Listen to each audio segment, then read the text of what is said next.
Doesn't mean my streams are ending. It just means that I will be a little less. Well, can I even say that I'm actually scheduled with the way I've been streaming all week? But today, I want to change my focus because yesterday had me realize that one, Stream Elements said so underscore say underscore we underscore all is and I now think I need to live. turn off that. Streaming No Man's Sky, Spacestation out Corvetter tinkering and more. There we go. Yeah, it's a little annoying. Anyway, as I was saying, I came to a couple realizations yesterday. I'm not going to be able to restart the way I want to. Well, I could, but I don't know if I want to, first of all. I might anyway. Secondly, the idea of doing a space station is kind of counterproductive because it's just a lot of wasted space that I run around in for no reason. So I need to make maybe the Corvette a little more purposeful. So I like building ships. It's something that I love doing in Starfield, and it's something I love doing in No Man's Sky. So I'm going to tinker around a bit more with that probably today. This is going to be maybe a 4-hour stream for anybody that's curious. I'm not ruling out the idea of starting over again. I think the real thing that's going to hinge on the way I play going forward is what Cosmos introduces. If Cosmos does not give us the ability to build space stations legitimately or control space stations legitimately, then that's going to totally change the way I play. But today, what we're going to do is we're going to rebuild my Corvette. I have an idea for what I want to do. Whether it works or not, who knows. I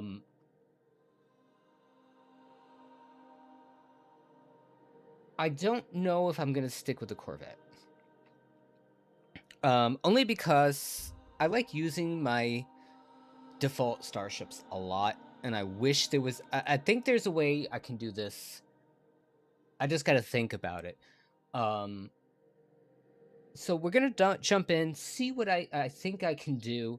The real problem is that the landing pads don't function correctly in space. The problem with that is if I park ships on the landing pads, the ships fall off. That was always a problem. So I'm going to have to see what I can do about that. Maybe put up barriers. If I remember right, they phase through everything because they don't act as a functional body because of the way instancing is handled. So yeah, but I mean, I love my Sentinel ship. I love the Starborn Runner. I really love the Utopia Speeder. So I like having my individual ships, maybe not using them for long distance exploration, but using them for solar system action. I also had the idea of playing as a pirate at some point too, so there's different things that I've been thinking about doing. But, so we're gonna go back to the Corvette, take it into a station, and I have an idea. Actually, maybe I should do it now while I'm here. Let's test an idea. Oh wait.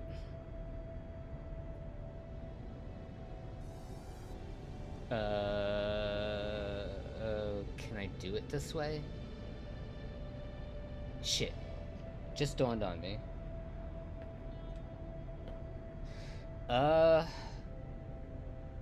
Shit.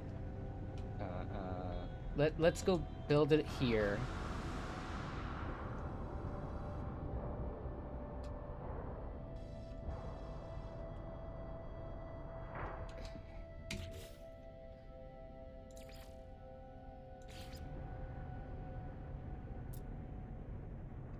Just as a test.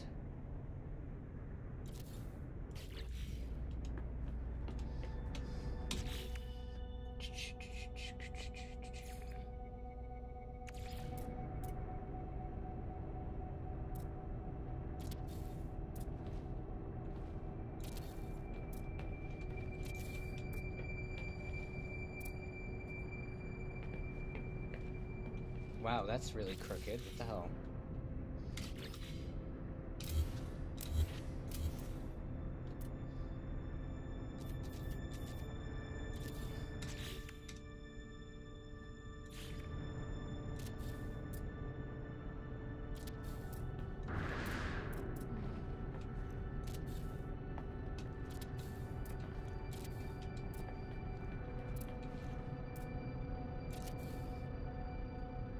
Again, this is just for science.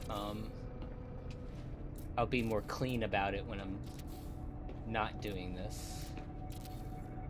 Alright.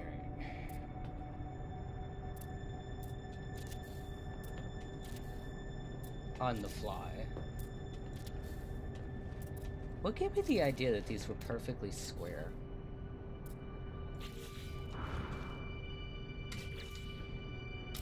Or is it just I started it off? Yeah, alright. Can I summon? Oh, interesting. That worked out here?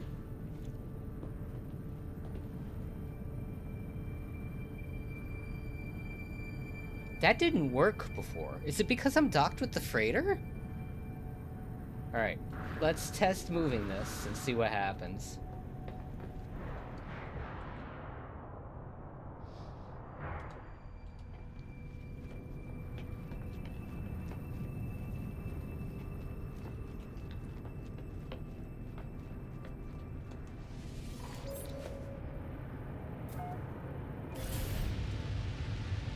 Nope. Nope, nope, nope, and nope.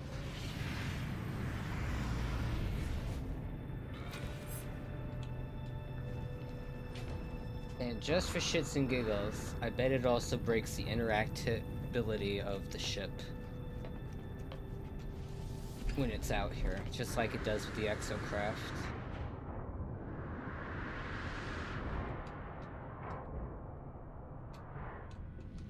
Yep.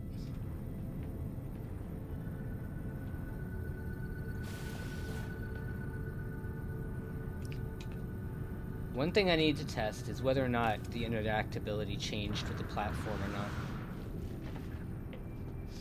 See, that's what's probably going to make me stick with my freighter. I might go looking for a capital freighter, though. Snap back into normal mode, get a capital freighter, and then do some capital freighter building.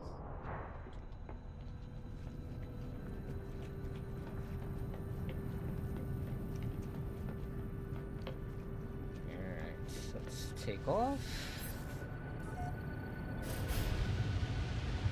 Get away from the freighter.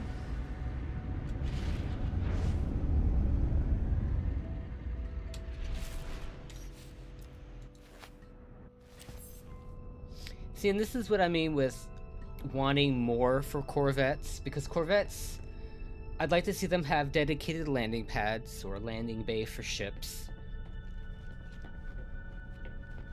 You know, be able to treat them literally like frigates, almost.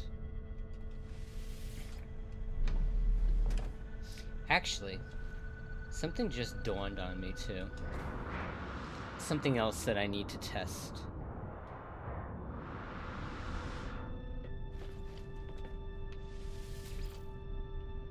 Yep, it does not function.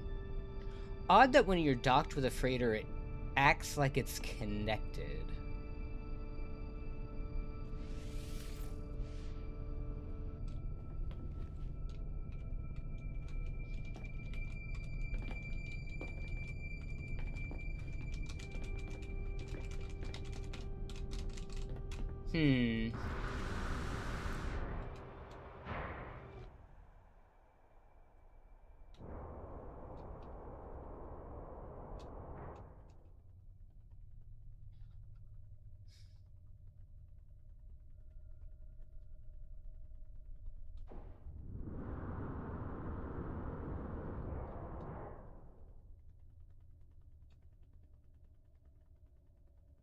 I wonder if it makes a difference what landing pad I use.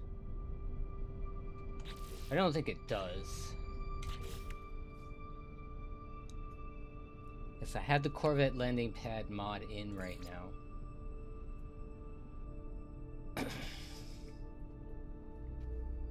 I don't think it made a difference.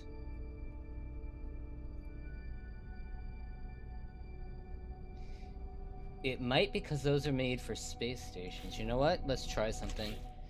I'm gonna take out the Corvette landing pad mod for a second and see if that actually changes anything.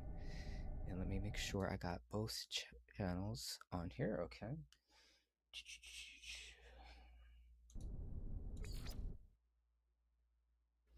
Let's see if this makes any difference at all. I doubt it does.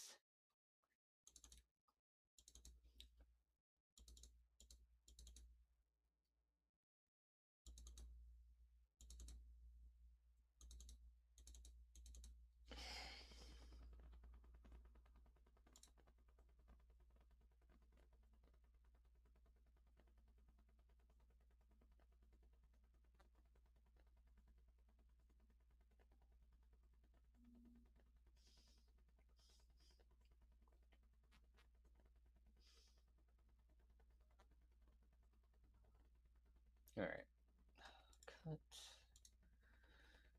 Cut. Paste. Let's go back in. Don't think this is going to make any difference whatsoever, but it never hurts to check.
Let's land back on the freighter.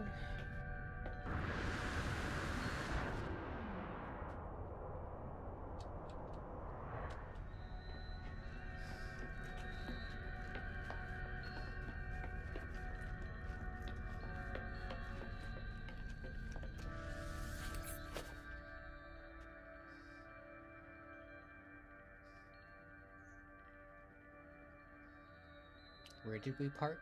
Where am I?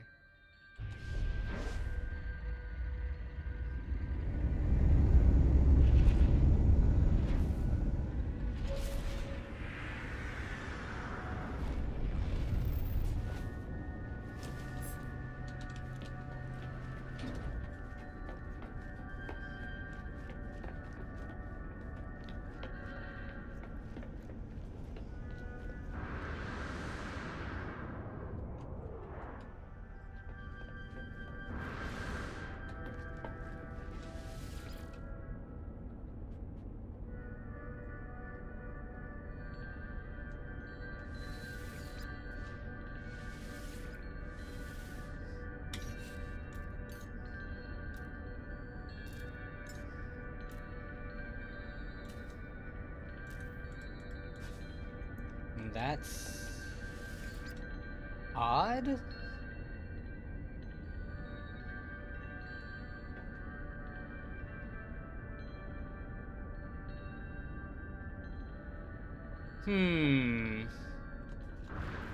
All right.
Alright, now we're gonna see if this stays on here or not. My guess is no. I'd laugh to death if it works. Because I do not remember if I tried this with these or not.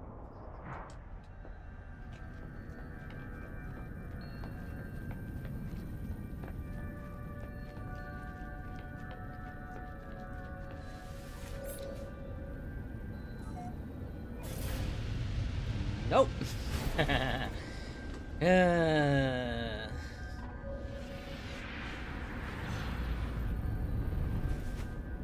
I guarantee you it breaks interactivity.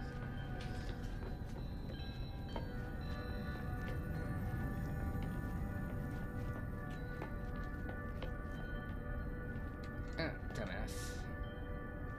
Nope. Nope, no.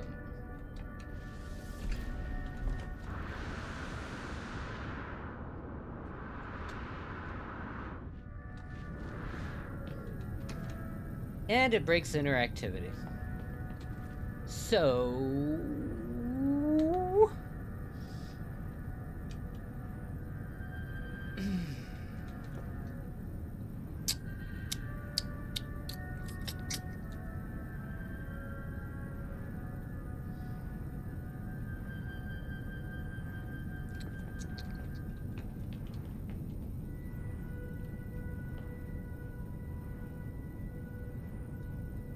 Alright.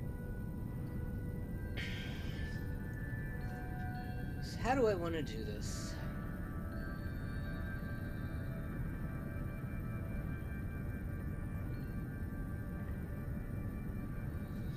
Alright.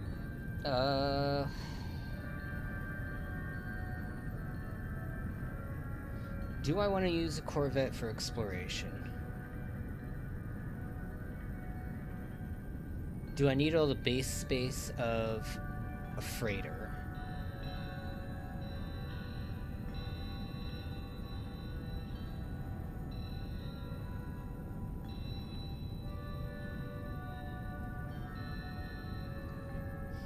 Technically, no.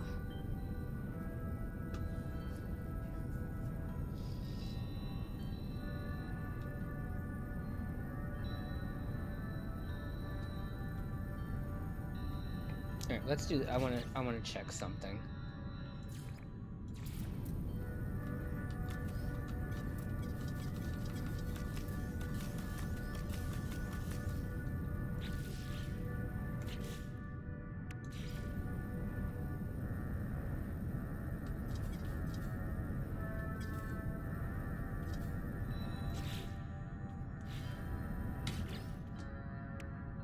I don't know why. I thought the biodomes were resizable.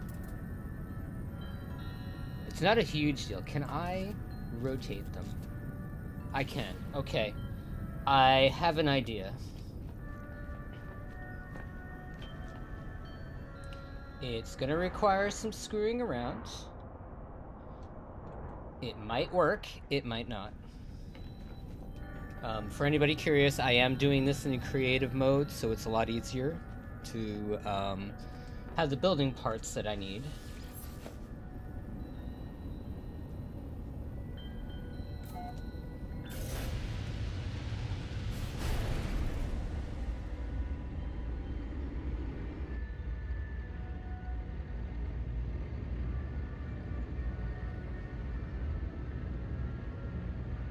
Oh, wait, we're not... Are we doing this at a pirate station or no? No. Wait, are we? No, let's go to a different space station.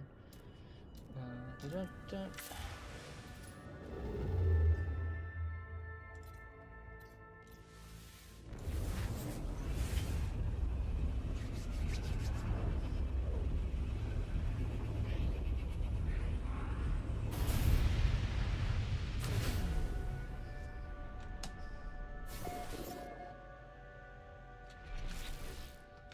Wait, 1 planet, 5 moons. What? Ooh.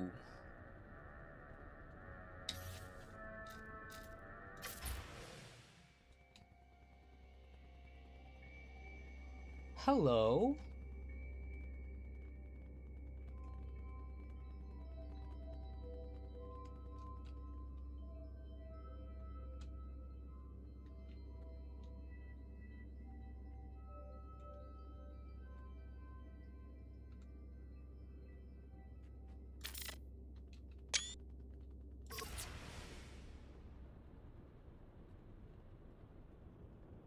Wait, this wasn't listed as a...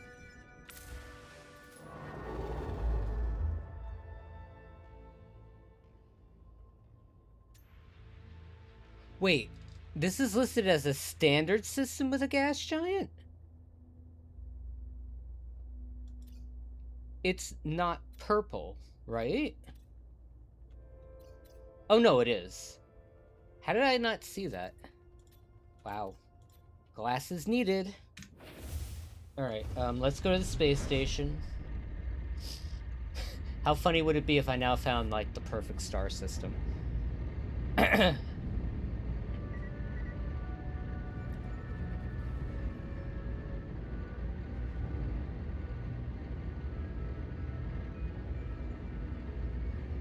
That's me not paying attention to what I was doing, not realizing it was a purple star system. Alright.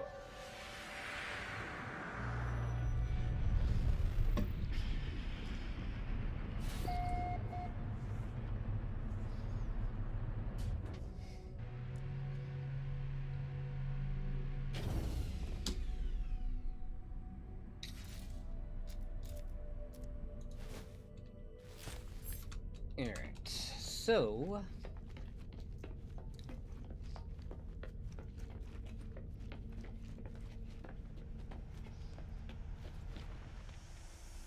First, let's get the base part off.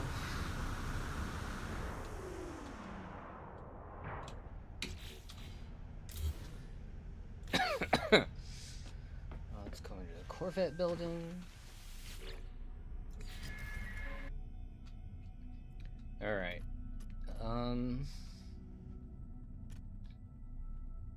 So we're gonna try this in a very different way. I have an idea for how I want this to look. And my cockpit is up here, so these are gonna come off.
No, that's not the right one.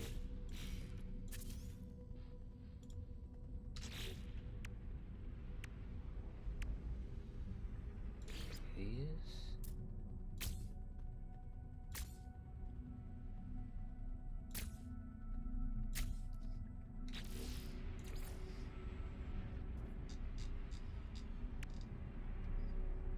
Oh, I need to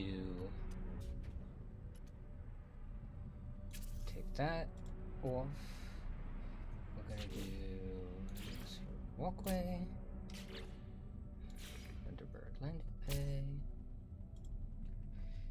All right, then we're gonna do.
Oh, actually, yeah.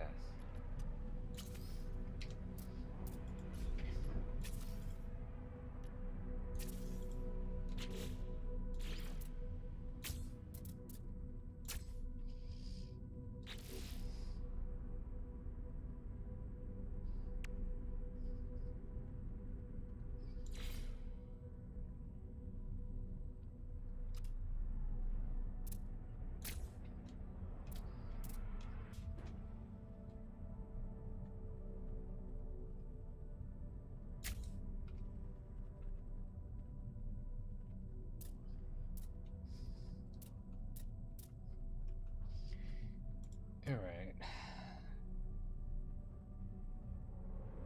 I think that's what I need so far.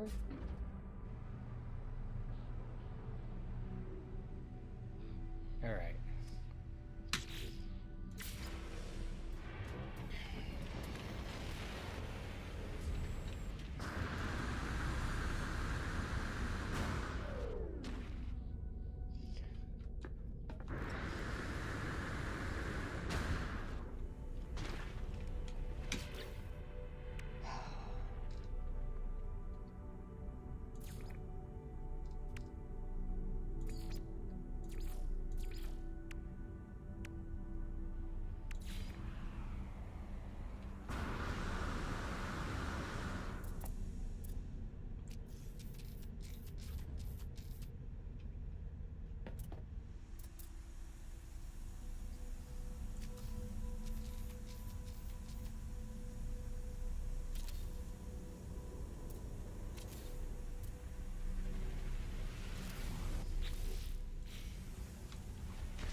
Uh...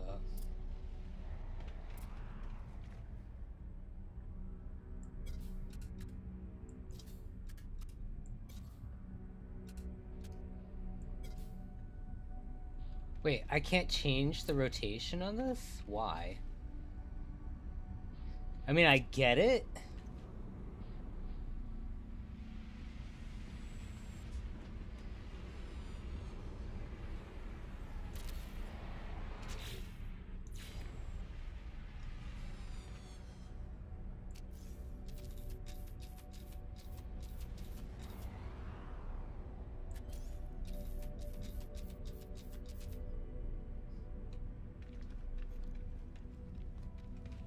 Oh, this is gonna be weird.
Only default snap point is the bottom.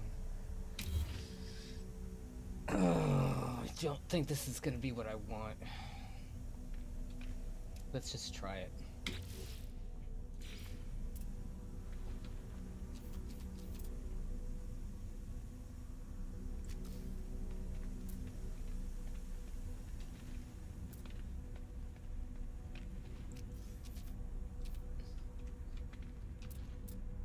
Oh, is this gonna give me a hard time?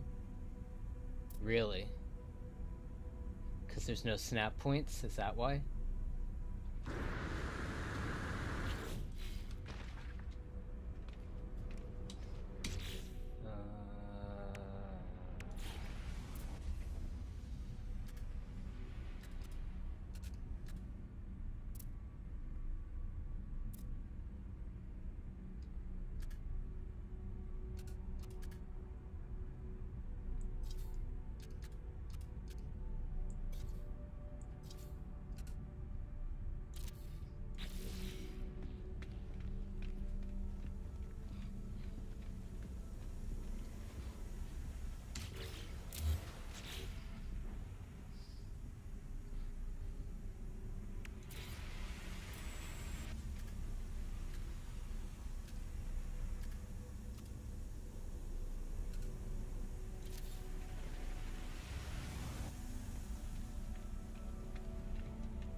Very weird.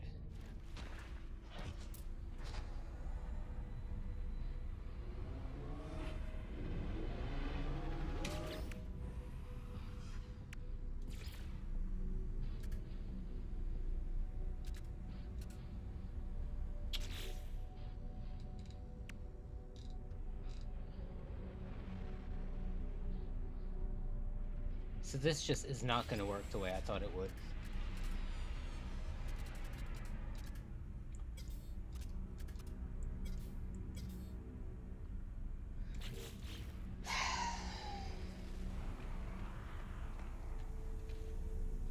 Guess we can try this a different way.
Nope, we're gonna try something different.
Just had an idea.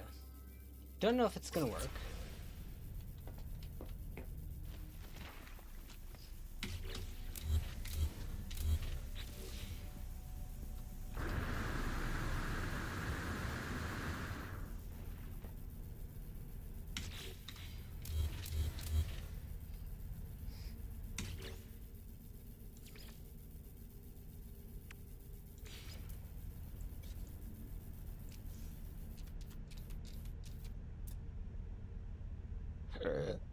Can I do free placement?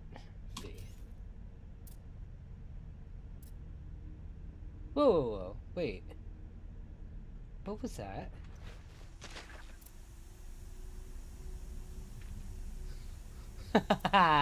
Are you serious? It's picking up the son of a bitch.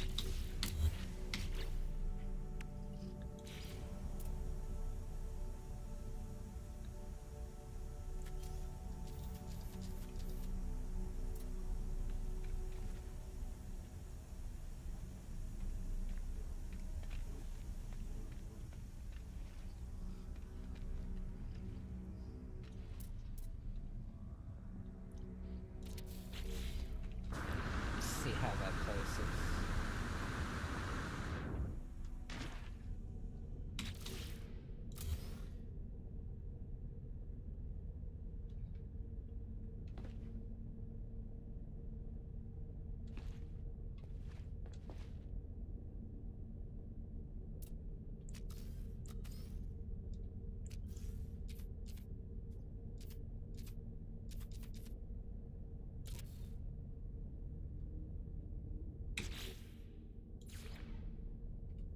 But is it gonna snap?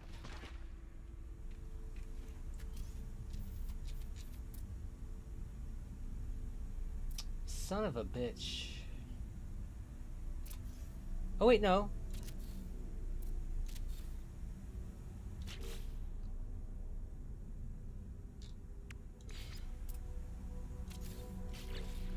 Oh, this might be better.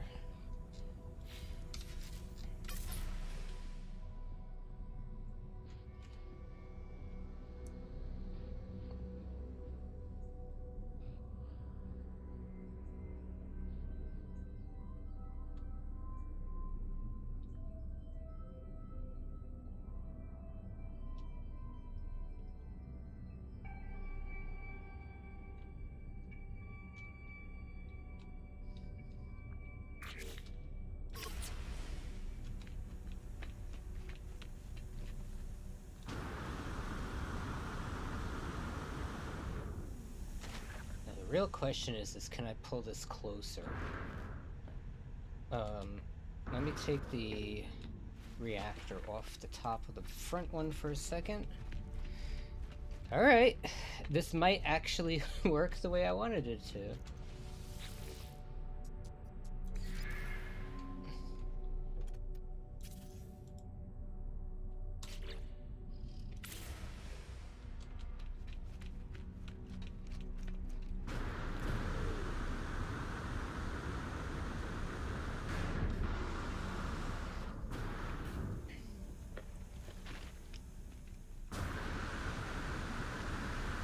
And actually, you know what?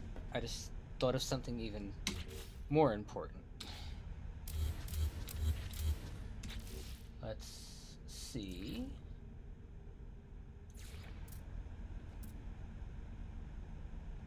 But I want to see the, well, let's just try it first.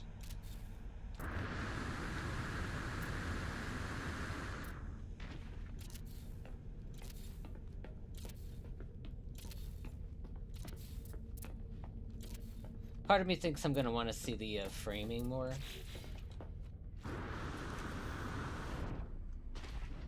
Yeah.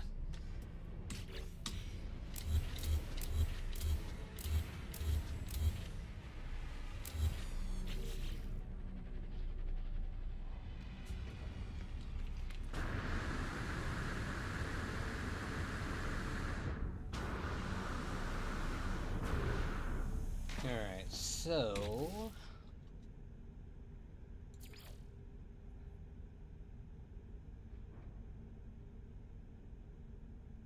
do I want to do this?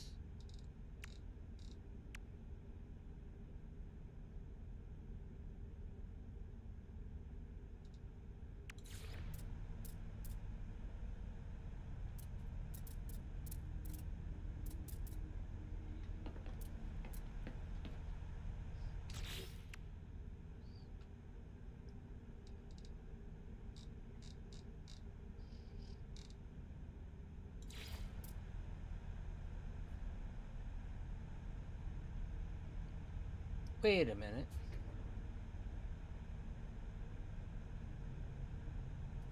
Can I butt these up side by side?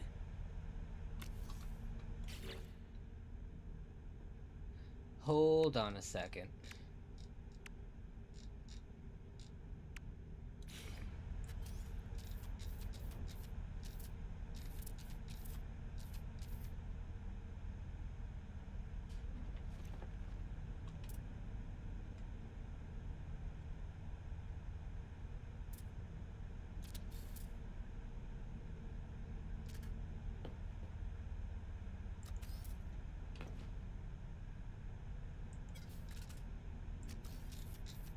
No.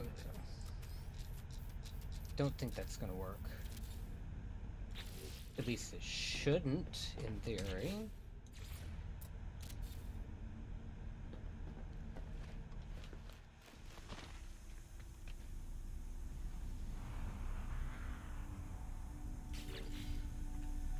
It would work if I can keep them separated.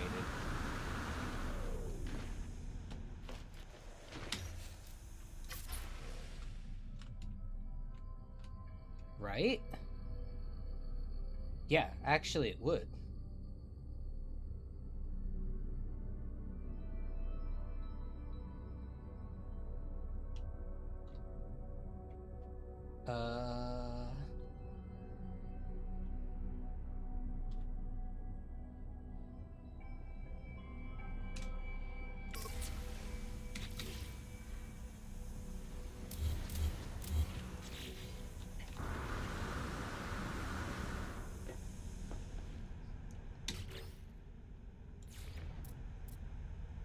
Can I rotate you?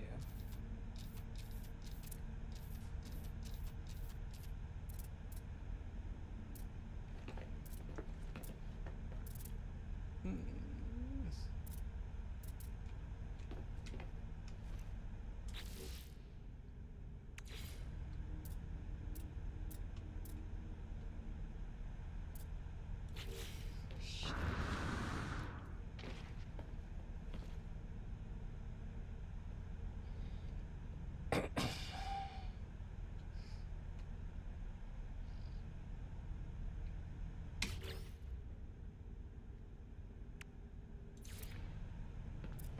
Let's test an idea.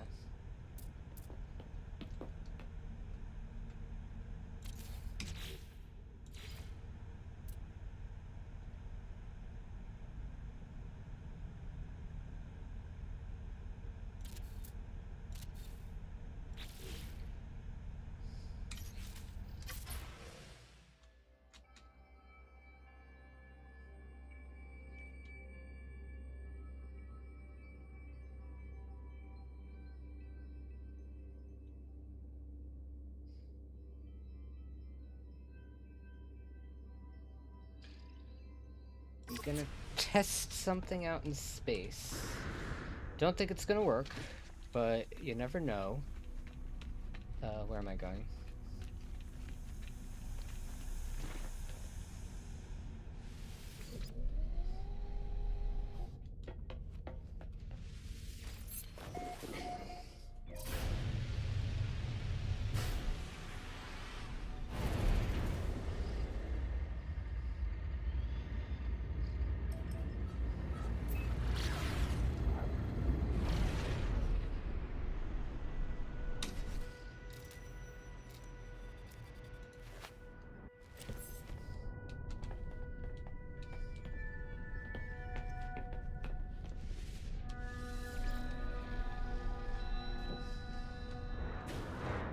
Oh, actually, I need to do it from here. Hold on. Don't think it's gonna work, but...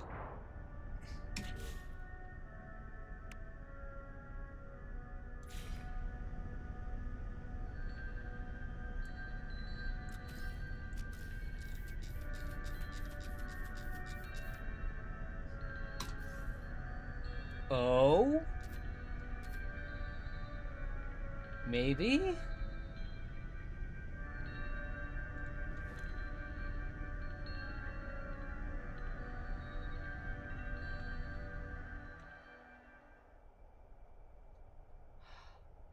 I might be able to. Maybe, maybe, maybe. Let me check something. Actually, how does this look from space? Just out of curiosity.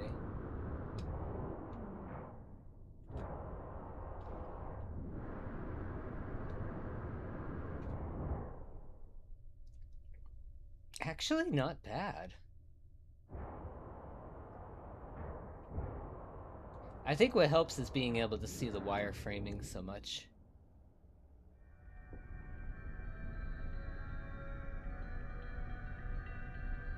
Wait a minute. Hold on.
Wait, why are they not snapping?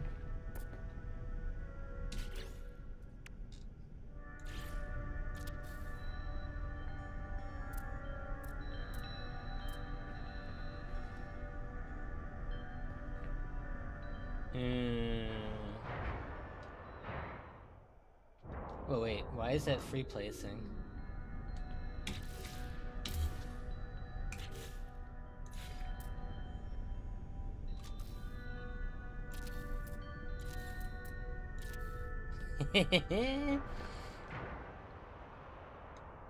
I think I just solved it.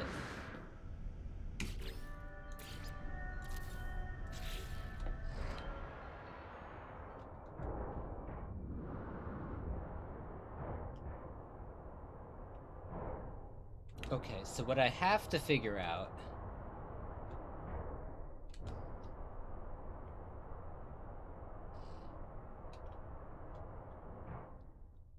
It would be nice if I could make them smaller.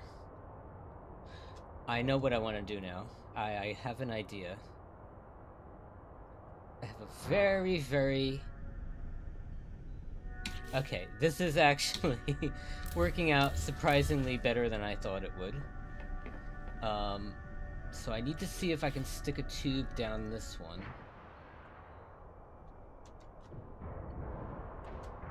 Come on, get on the platform, cooperate.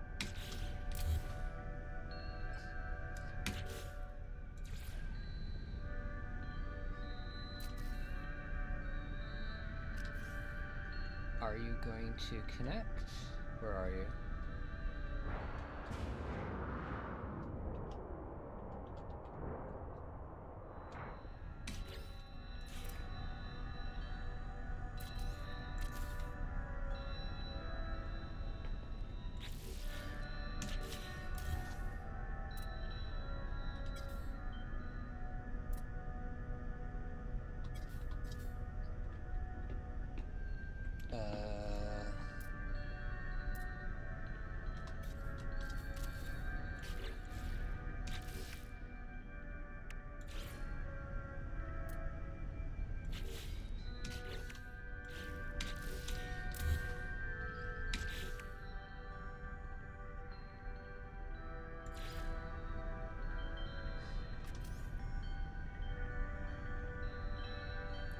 Oh, it breaks the snap placement?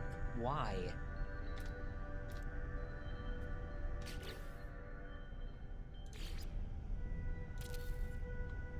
Oh no, I take that back.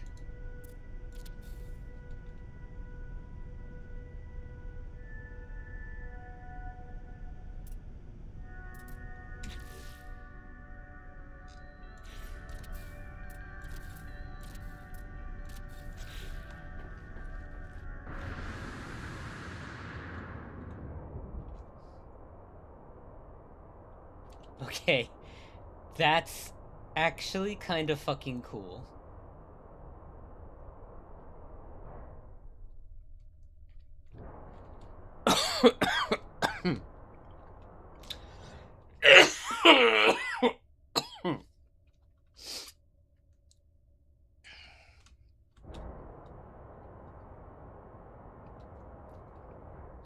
Now, something I want to tinker with.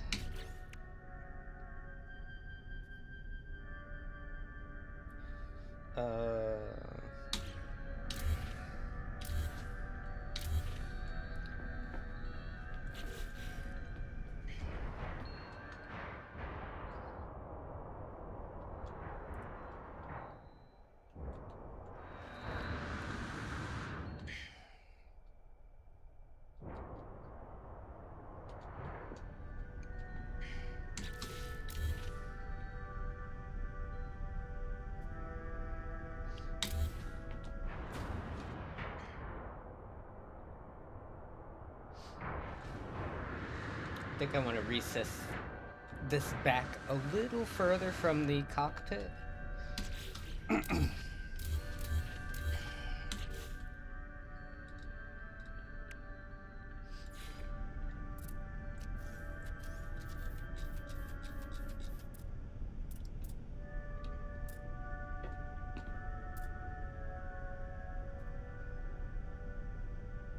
Actually, how many do I have? 1, 2.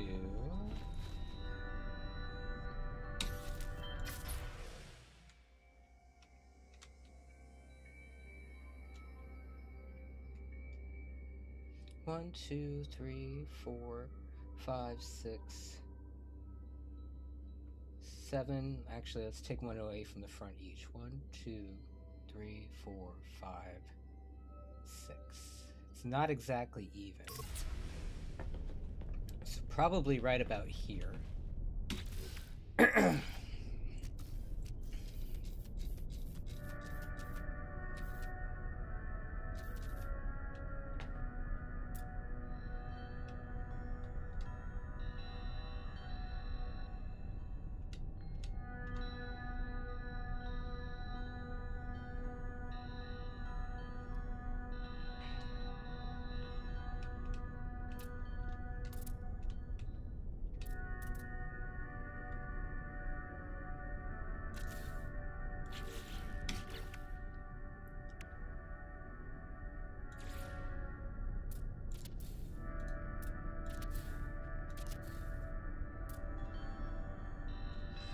Now, the real question is...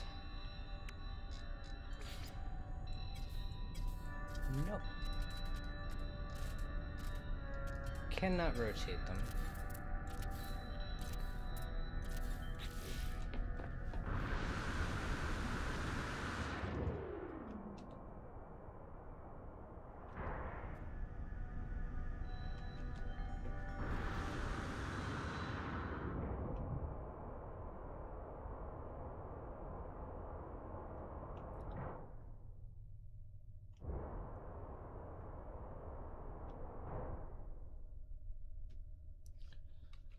The other idea I wanted to try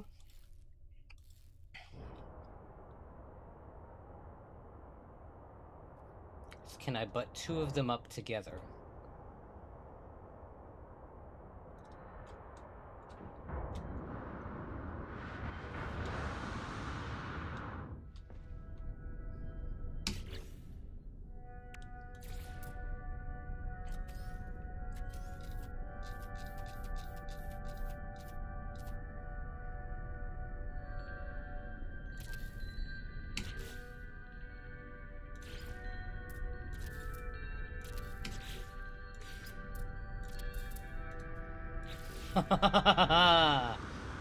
Look at that. It worked. So what we're going to do is we're going to put them horizontally. It worked.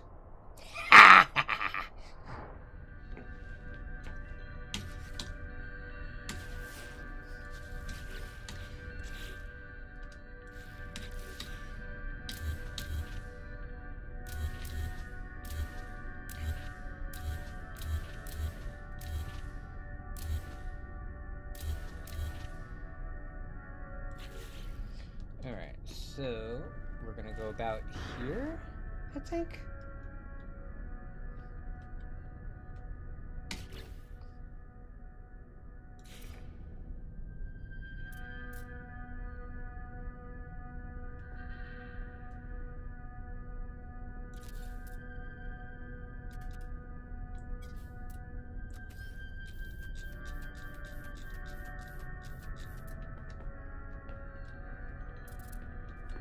Oh, is this gonna give me a hard time? Oh, dumbass. You forgot something.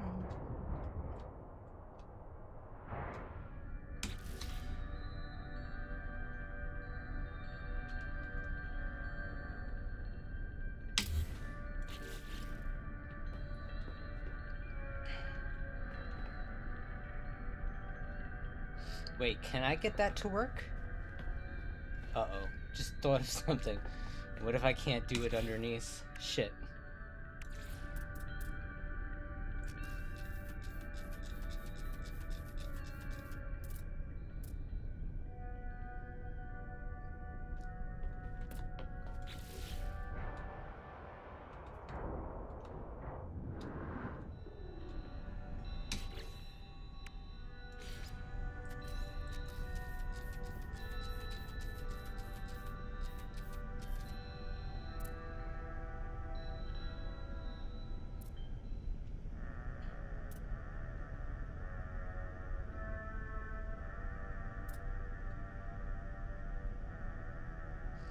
Can't tell.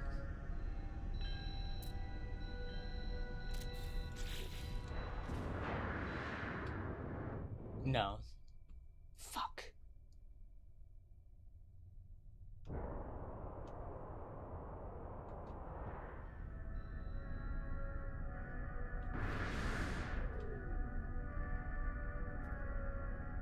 No, there's gotta be a way of making that work. Hold on.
Wait, what the hell did I just do?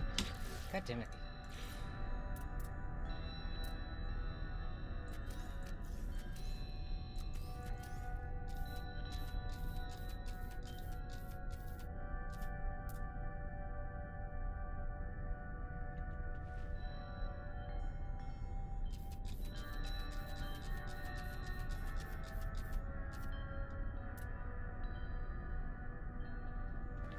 Now you're gonna give me a hard time?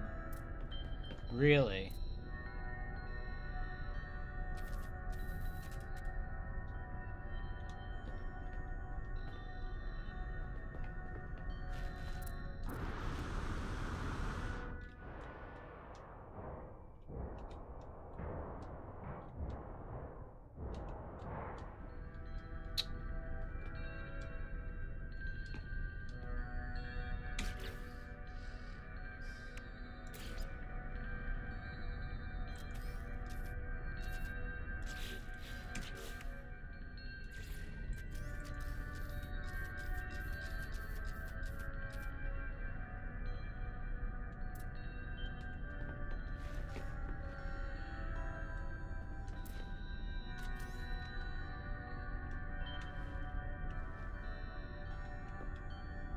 Oh wait, why can't I do this horizontally with the free placement?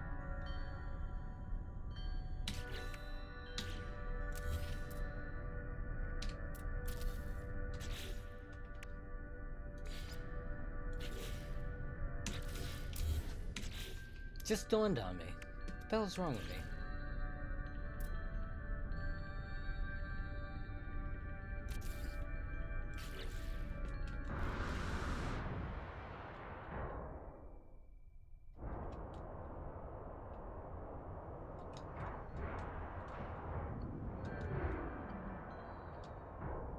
Did I set that too far back? Yeah, let's move it.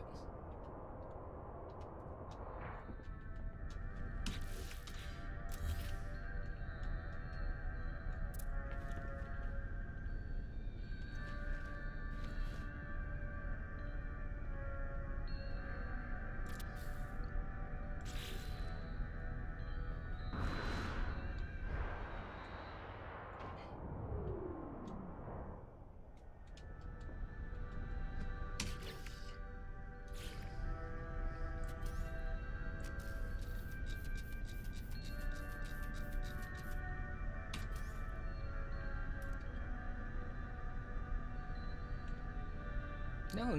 What the hell?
Why did it place it all the way back there?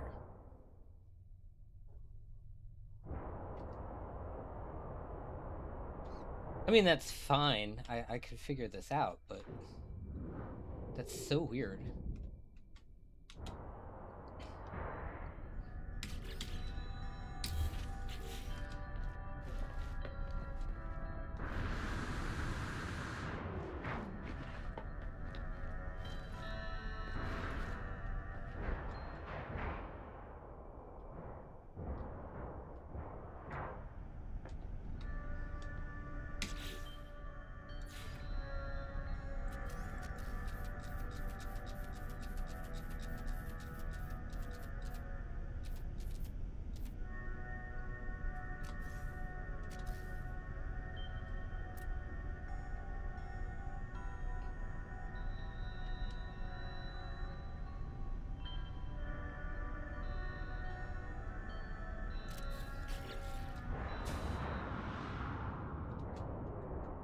And it's still crooked.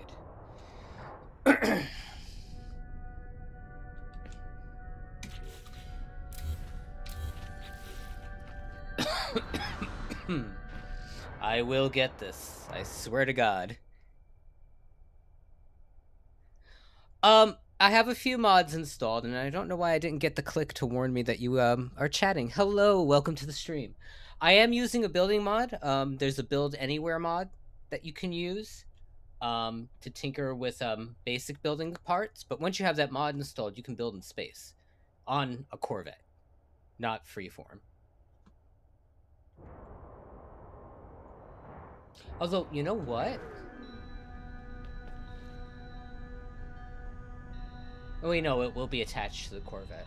Wait, will it? You just made me think of something. Hold on a second.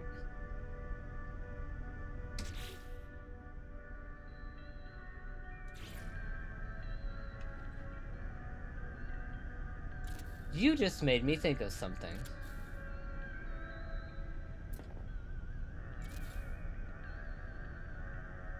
Could I technically build in space and disconnect it from a Corvette? Oh, yeah. I had the strangest experience of attempting to start over, but not using a starting spaceship, and it didn't go well. I'd forgotten how the beginning parts of the game even began. I'm just gonna test this idea because I am curious now. I'm very, very curious.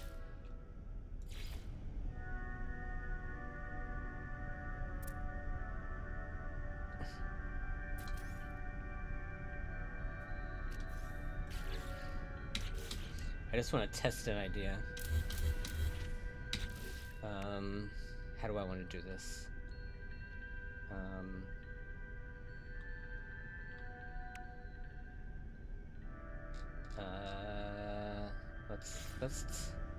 Let's do it this way.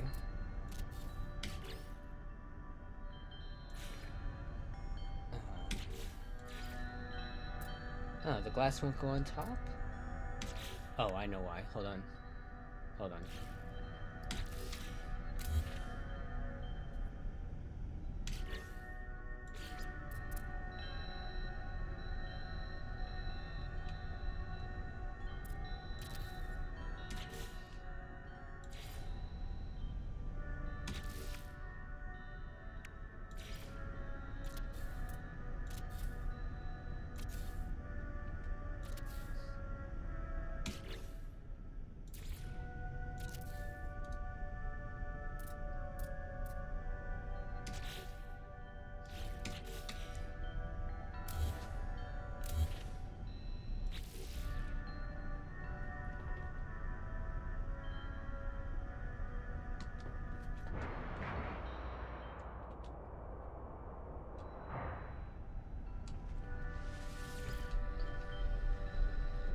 So when's the last time you played? Like around what expedition or update? Let's see if this stays attached to the Corvette or not. Yeah, unfortunately it does register the volume.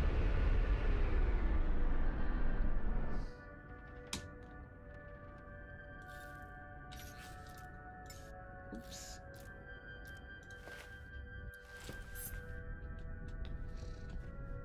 Alright, so my one thought didn't work, but the rest of this is working so far, so we're gonna tinker.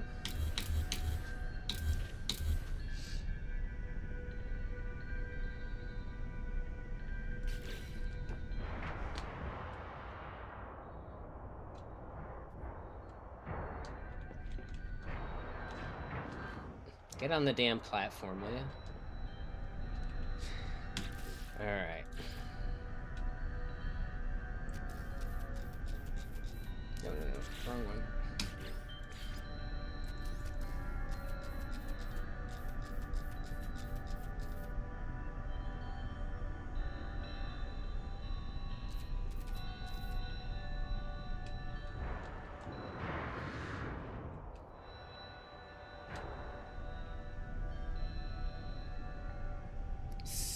7. Oh my god, what one was 7? 7. Holy crap. I'm trying to remember, we're on what, 10 or 13 now? What one was 7? Was 7 the fossils?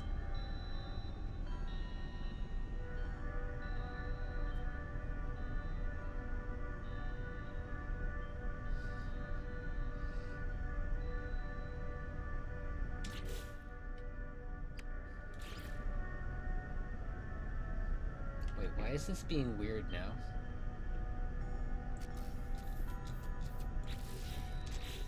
Oh, I know it. Never mind.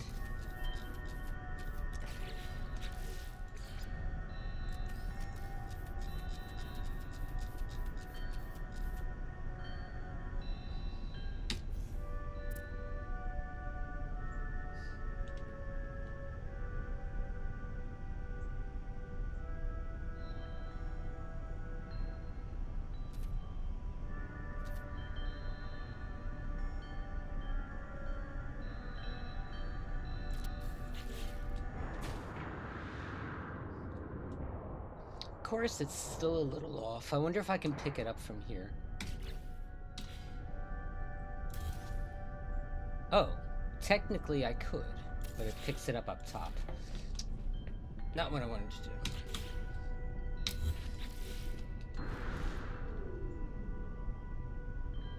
Oh, okay, yeah. I think that was, Titan? Was that Titan? No, Titan was the worms. The organic frigate was... I know which one you're talking about. So yeah, it's been a long time. So have you done anything with the Corvettes at all?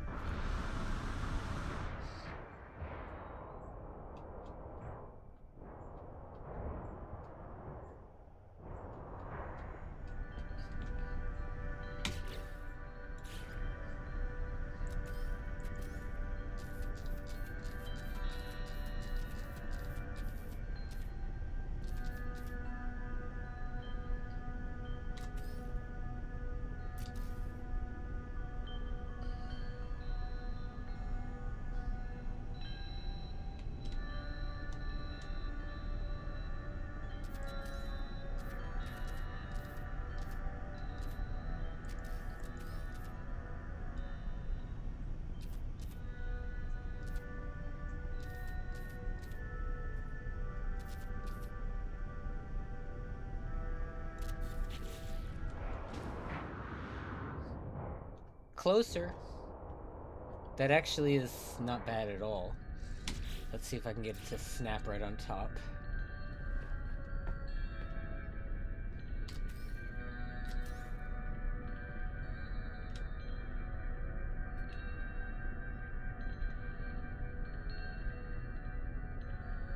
Close-ish. Alright.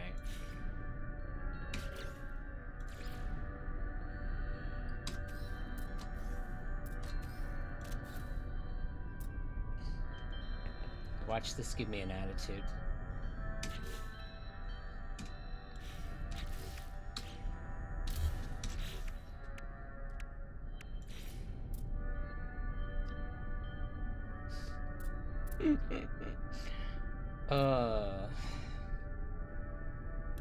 So you're not gonna cooperate with me, are you?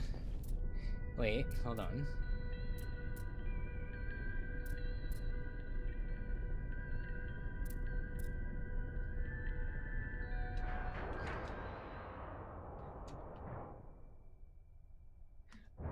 Yeah, I'm pretty sure you haven't done anything with Corvettes, you haven't had anything to do with the Swarm, you haven't had anything to do with fossils, the Titan Worm quest, you've actually missed a decent amount of stuff. But yeah, Corvettes are cool because they're buildable spaceships. So, what you're seeing that I'm standing on right now is all constructible parts. So, I don't know if you're familiar with Starfield. You know how you build spaceships in Starfield, by any chance?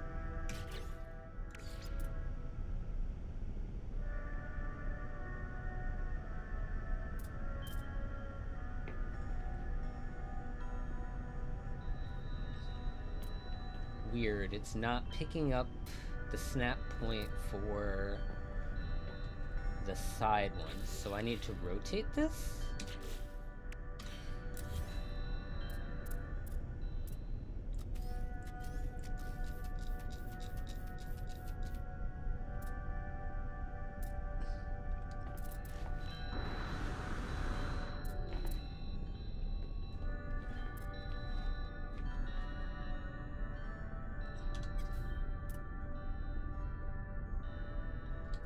Wait, now it's gonna give me a hard time, isn't it?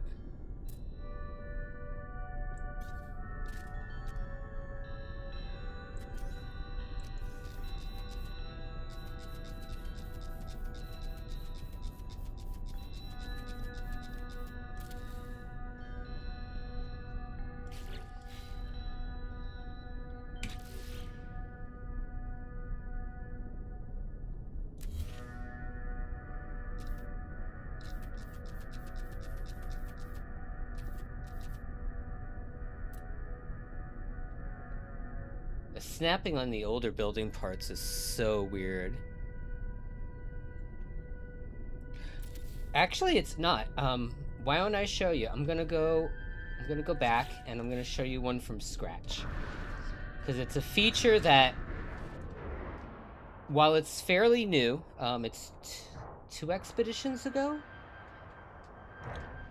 I'm gonna give you an idea of what it looks like. Because for somebody who's coming back who hasn't been back in a long time, it's gonna be jarring to see. Now, just so you're aware, I'm in creative mode, so everything I'm doing doesn't cost anything right now.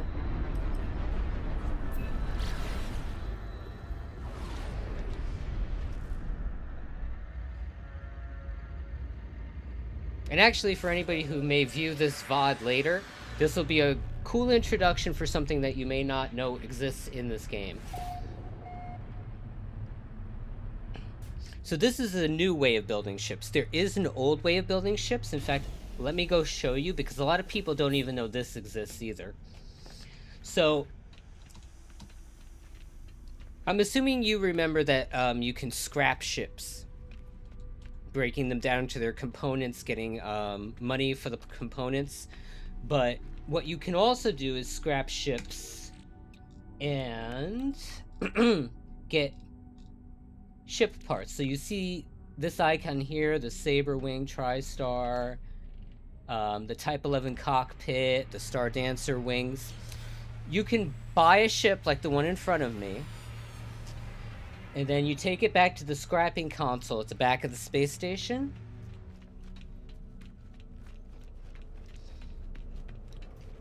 I need to upgrade my sprinting. So what you do is you'd go back here to the scrap thing. You would interact with this terminal. Begin salvage analysis. That would give you the option of breaking down all the components and the stuff that you can sell, and for a decent amount of nanites back. Or you can salvage for parts. So then you would get parts. So then what you can do is you can come over here, and there is a ship fabricator. So under the ship fabricator, you can build haulers, fighters, solar ships, explorers, and there are mods that allow you to build shuttles. Can't build sentinel ships, and I don't remember. I think you had access to sentinel ships if you've been playing Expedition 7 yet. So what you would do is you go up to there's a terminal for the ship upgrades. You'll buy a reactor. There's 4 different classes of reactors. So you insert a reactor, you insert a cockpit, you insert wings, you insert thrusters, and I don't have thrusters for... Oh, hold on. I'm in the wrong one. Fighter. So we'll get a reactor, cockpit, wings, thruster, and then you can go in and you can actually paint the ship any way you want to paint it.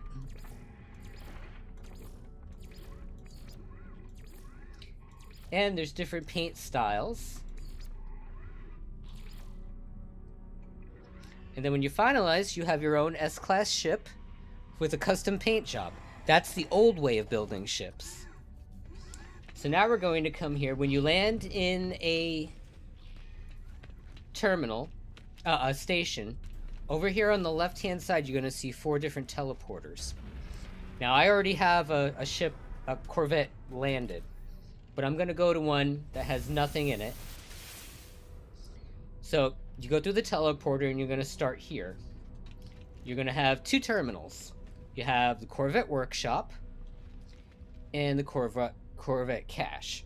Now, because I'm in creative, this is going to look a little different, but in here is a storage that you can put all of the Corvette parts into that you have.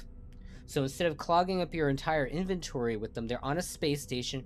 They're accessible from any space station that you want to get, that you go to. Sorry. So over here is the workshop.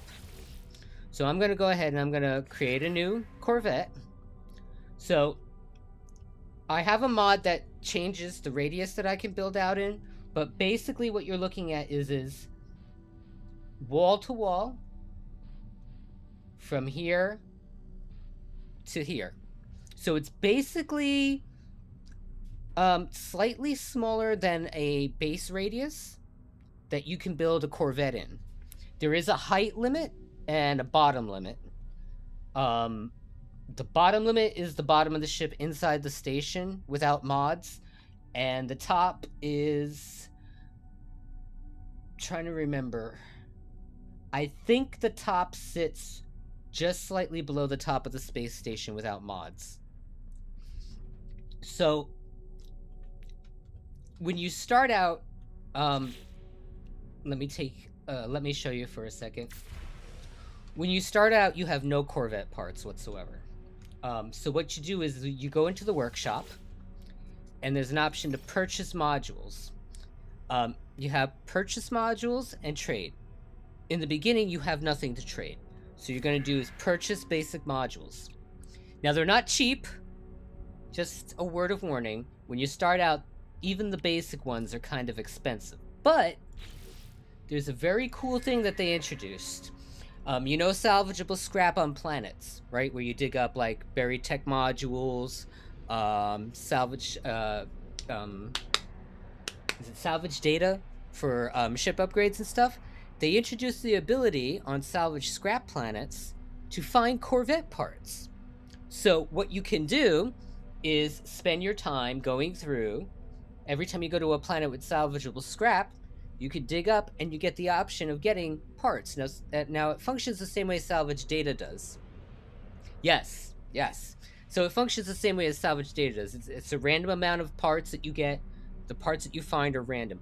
There are a couple parts, and I'll show you in a second, that were specifically exclusive to an expedition that introduced Corvettes. So I'll show you. You come down here, the Aeron drive, the Aeron power shield. Basically, it's the entire Aeron set of building pieces are exclusive to the Corvette expedition. That one will be rerun the end of this year, so you didn't miss out. And if you go into creative mode, you can just go in and get them, then back out to normal mode. So you're really not missing out. But what you're seeing here in the menus is there's basic components to a Corvette. So you're going to need a cockpit. Right now there's 3 variants of cockpits. You're going to need a habitation module. You're going to need landing gear. You're going to need a landing bay that allows you to access the ship. You're going to need thrusters.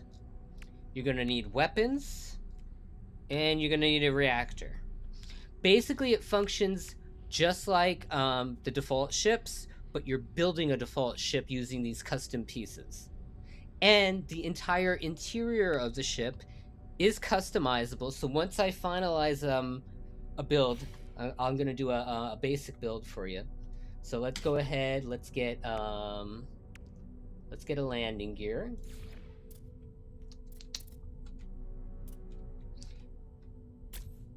Let's get a habitation module. Let's get a cockpit. Let's get an access ramp. Let's get thrusters.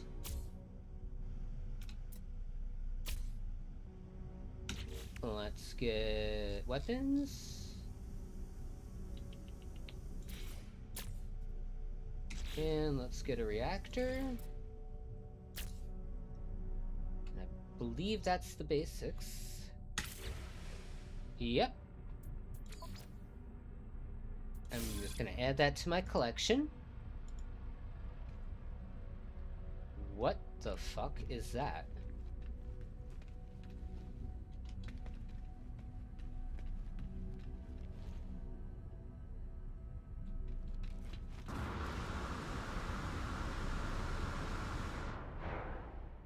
Why did it pull out my old deleted Corvette?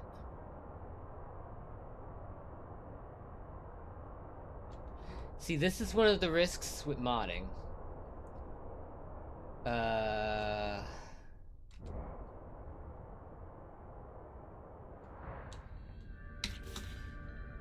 let me just take off the landing pad. Because I can still show you the basic things that I was talking about.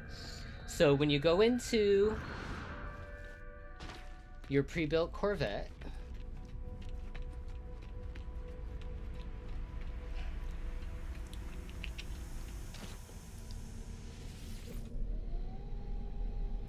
now you'll notice there's different interiors. There's 3 different types of visual representations.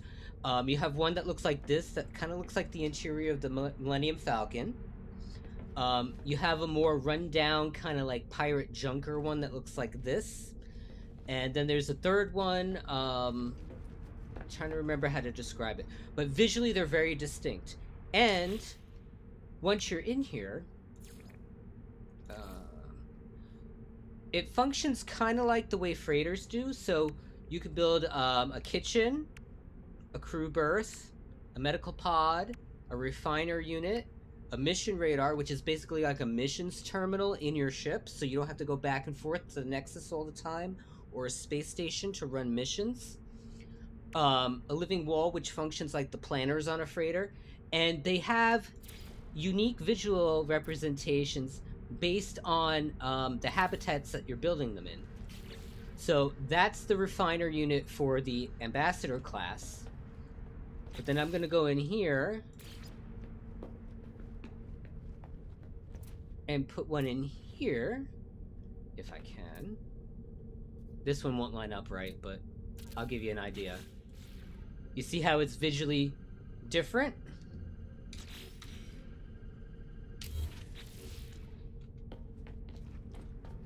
And you can also take any of the default decorations that you could put in a freighter. Like, let's do, where's my chairs?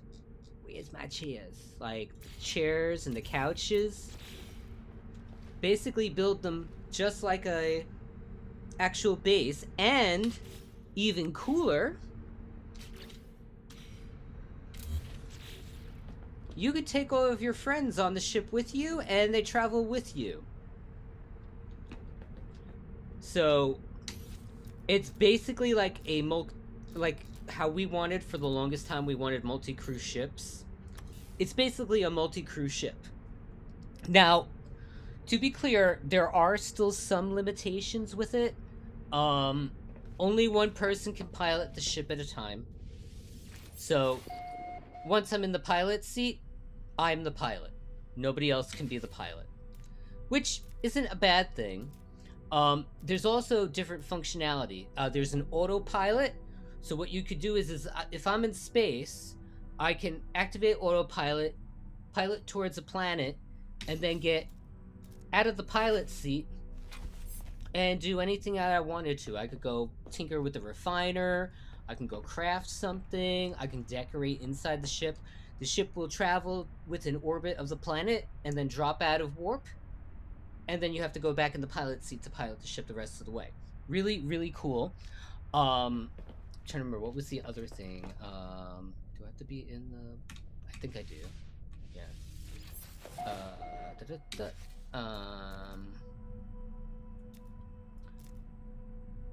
Yeah, that's it. That's the cool feature for the autopilot. Unfortunately, like, you can't dock smaller ships with this. I'm sure as you were watching, you saw some of the problems I was having. Just, we don't know if they're going to be giving us more parts, but right now the pool of parts that we have are great. And the other thing is like, you'll notice I have this as like very cigar shaped. Let me get out and I'll show you. I'm gonna take the crap off the top of this thing so it's easier to see.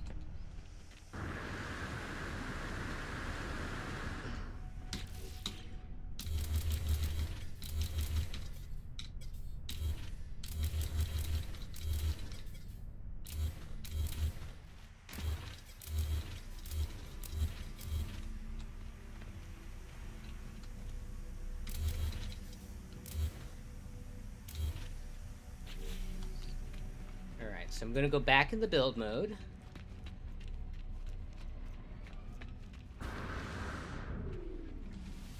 Actually, I'll show you here. You can trade in modules that you find that maybe you have doubles and triplicates of that you don't want.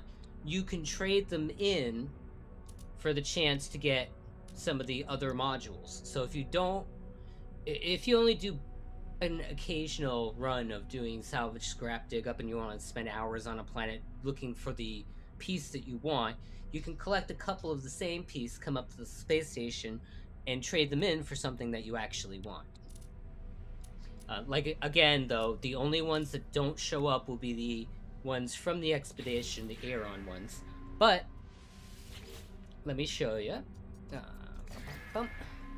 So with the habitation modules, there's two different sizes. You have the actual hab modules, which are 3x1, and then you have the walkways, which are a 1x1. And you can build out, you can build up, and you can build under.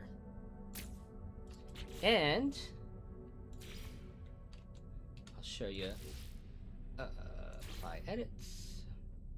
Hello. Wait, what? Well, what did I do? Oh no, I think I broke something with my mind. Oh no, there it is. There it is.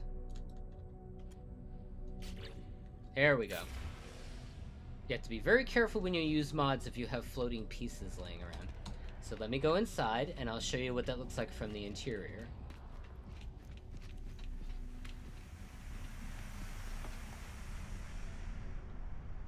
Hello.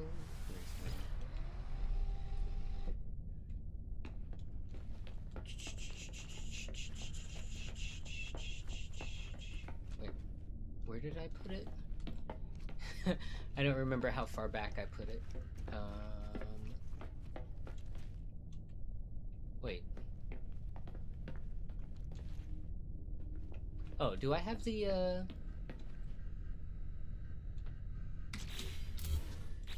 Wait, where's my room access? Oh, wait, it's not on the same level. Hold on. Don't mind me. I didn't pay attention to what I was doing.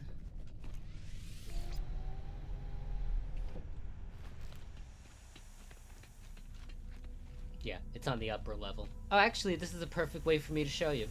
So, you can build multi-levels.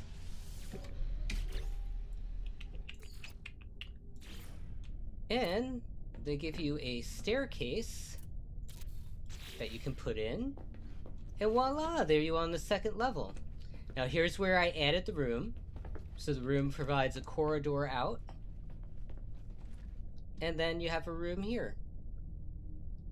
And the more rooms that you add, the bigger you can make it. There's also 3 different types of windows that you can add.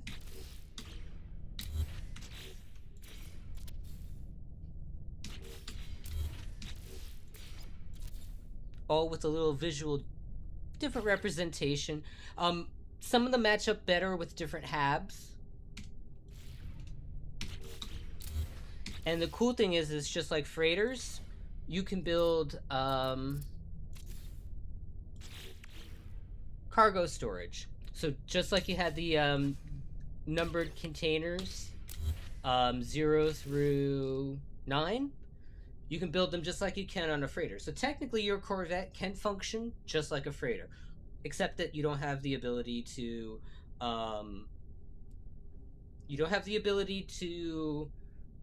land individual spaceships on it.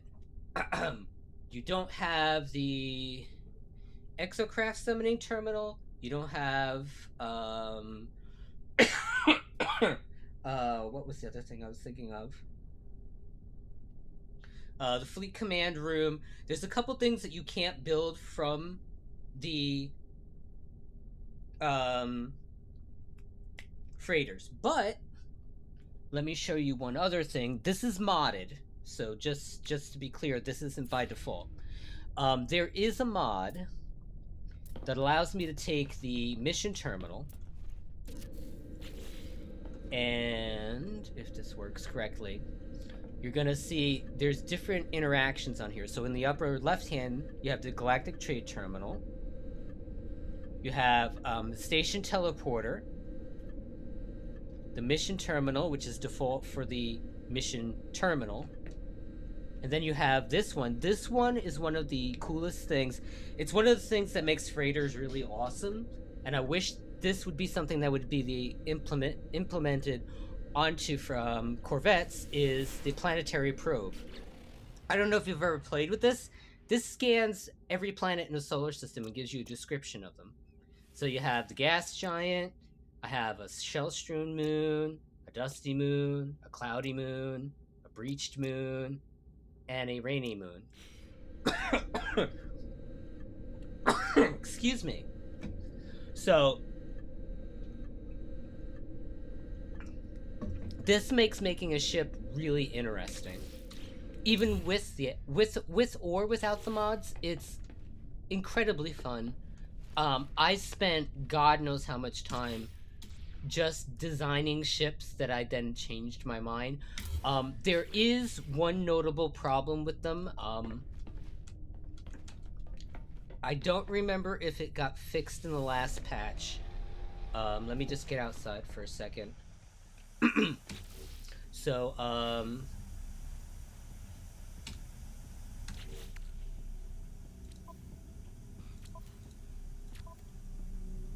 So, the pieces of a Corvette act like the technology in your ship.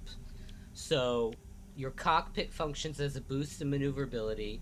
Your engines are boost maneuverability, pulse drive efficiency. Your reactor is the launch cost, so how much it takes to recharge your launcher. It automatically recharges it for you, just like the automatic recharging tech. So that kind of saves you a slot. Also, fuel efficiency. Your weapons are, of course, the same. And the habs act as cargo slots. So you'll notice that I have 3 habs attached to this, and I have about 90% of my cargo slots that are accessible. So the more you add, the more you expand. These do function just like the other ships. So when you have the expansion units for cargo, you can use them on this. Same thing with the tech slots. You can expand the tech slots on it. Regular ship upgrades work with this. The Sentinel upgrades don't. The X upgrades do. I'm overcomplicating that. Just know that the upgrades work with these. And there are classes. You can upgrade your class the same way you would upgrade the ships through nanite purchase. Really simple to do. But it definitely makes ships more interactive, more fun to mess with. Oh, and before I forget, let me go back to the terminal.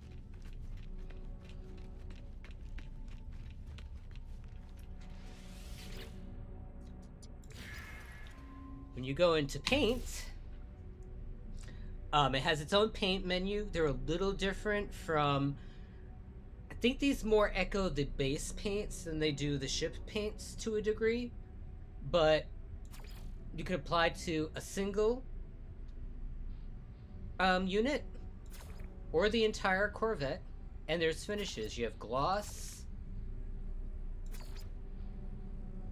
inverted gloss, weathered, and metallic for a very different visual appeal. And like I said, you can literally paint individual units, the individual habs. There's all sorts of decoration parts that you can add to this. So let me go back into the build terminal for a second. So you can go in here and there's all sorts of things. There's cargo pods, there's cowlings that you can add to it, all different types of like slopes, wings, circular parts, like what look like gas canisters, all sorts of great things that you can add to it. One of the best things that they've ever introduced to this game, hands down. And since you haven't been back since the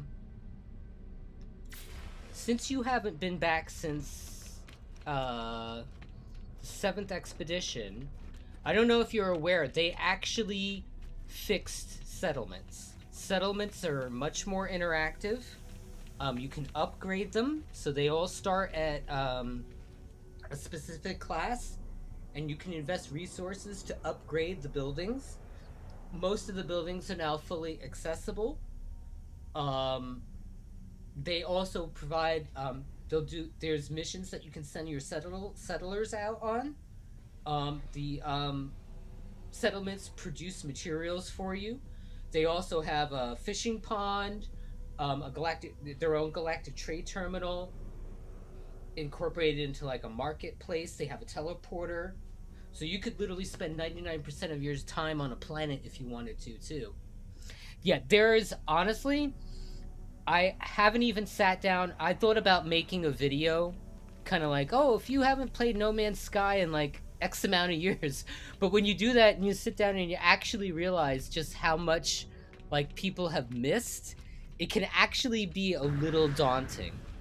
And actually, while I'm here, I might as well show you the stuff that they've changed with, actually, yeah, let's go take a look at the space station. So, these were done after the living frigates. So I don't know if you've noticed, you notice there's now a color scheme to the space station. The color schemes in space stations are procedurally generated now. So everyone has a unique visual look. Actually, why don't I just go to the teleporter and make it easier? So, they added a few extra landing pads, so I think there's now 9 ships that can land here at any time. Once you get out of your ship and you're facing it, it's very clear to see what species owns the station. It'll have an insignia. There's visual representations of the different marketplaces and areas. So you'll notice like there's a ship icon, an exocraft icon, a weapon icon, a backpack icon. There's a teleporter icon right here. So when I go through here, you have your teleporter, you have your galactic trade terminal. Over here you'll have your cartographer. They've now, there's a NPC customizer on the station. There's the shipbuilding terminal and the scrapping terminal. Back here, you have the scrap dealer from when you do procedural freighter missions. You also now have the bone merchant. And then over here,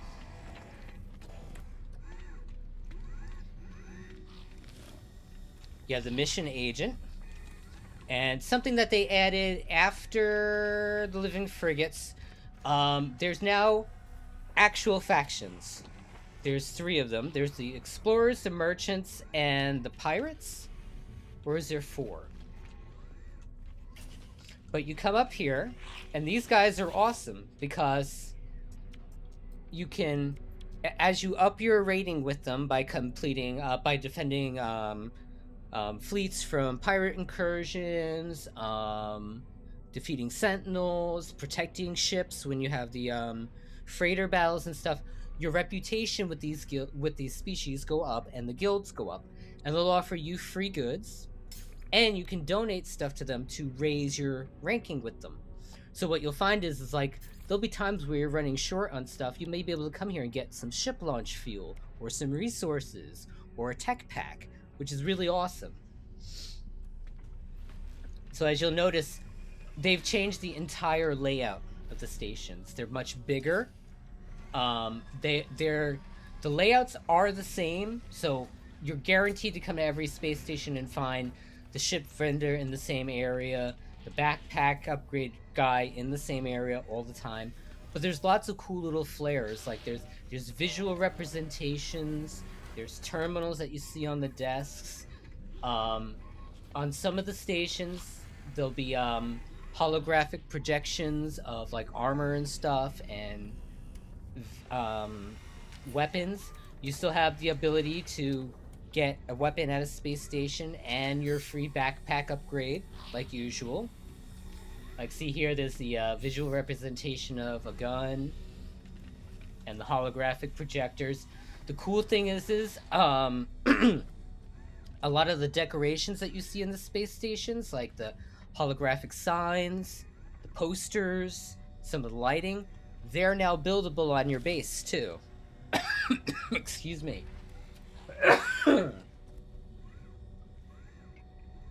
now I'm going to go to the Nexus for a second because that was the other thing. We have hope. I don't remember if this was around. No, this came after. You'll notice there's now a station core for every space station. And when you come up here, there's a station core terminal that we are hoping gives us some form of space station ownership in the future.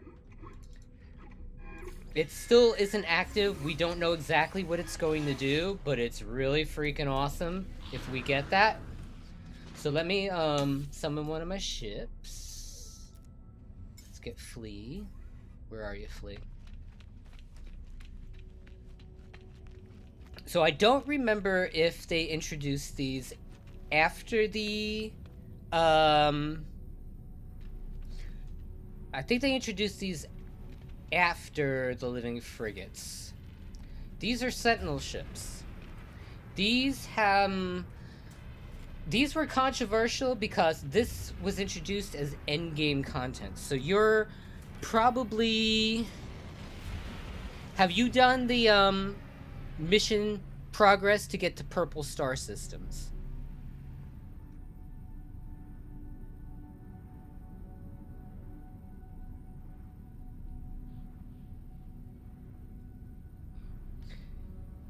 If you haven't, they introduced a whole quest line that was basically endgame content. A little controversial because for people who hadn't gone through the main quest line, getting to this was a bit of a pain in the ass. They streamlined it a little bit more, but these are an entirely different class of ship. They're procedural, so each one you find is unique. They're comprised of, somebody did the math, I think it's like 125 different individual pieces that procedurally generate ships. They come in procedural colors, procedural layouts, but the cool thing is they have their own upgrade paths. So they function very similar to the other ships, but they're fueled by a resource called Atlantidium. And they also introduced a new species called the autophage. So, I'll show you the customizable parts when we go to the Nexus. So I'm going to drop you by the Nexus real quick, because there's going to be a few things that you probably haven't seen.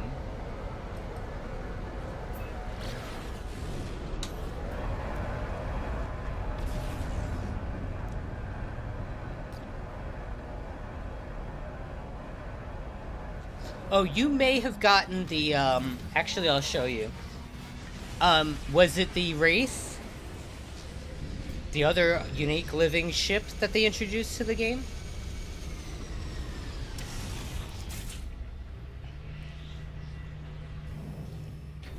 Yeah, so I don't know, I think you've seen these.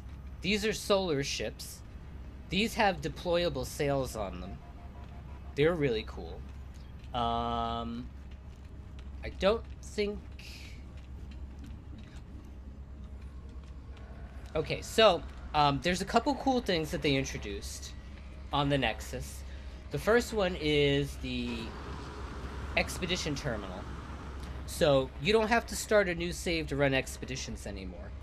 Inside your main save, you can go in, start an expedition, you can choose what technology you bring with you, what resources you want to bring with you, and start the expedition with a little bit of a heads up. So if you played the expedition once, you went through it, but you want to play it again, maybe to speed run or get different things, like, you know how like sometimes the expeditions grant you a lot of ship upgrades or nanites or quicksilver, you'll be able to take that stuff back out of the expedition to your main save with you without ever having to create a new save. One of the coolest and one of the best things that they've ever introduced. Yeah, so this might be actually a good idea. Let me take a look. So they've added tons of stuff to the Quicksilver shop. It's insane. Did I redeem... Hold on a second. Let me go back in the menu. Expedition rewards.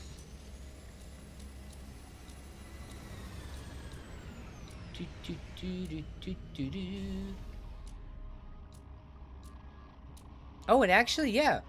I just realized you weren't around. They introduced fishing as well. And there's a whole progression line for fishing. You can get unique helmets for your character. Let me see. Where am I?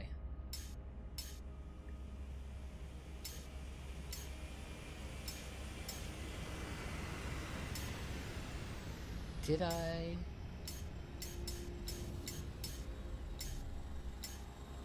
I don't remember if I actually got my...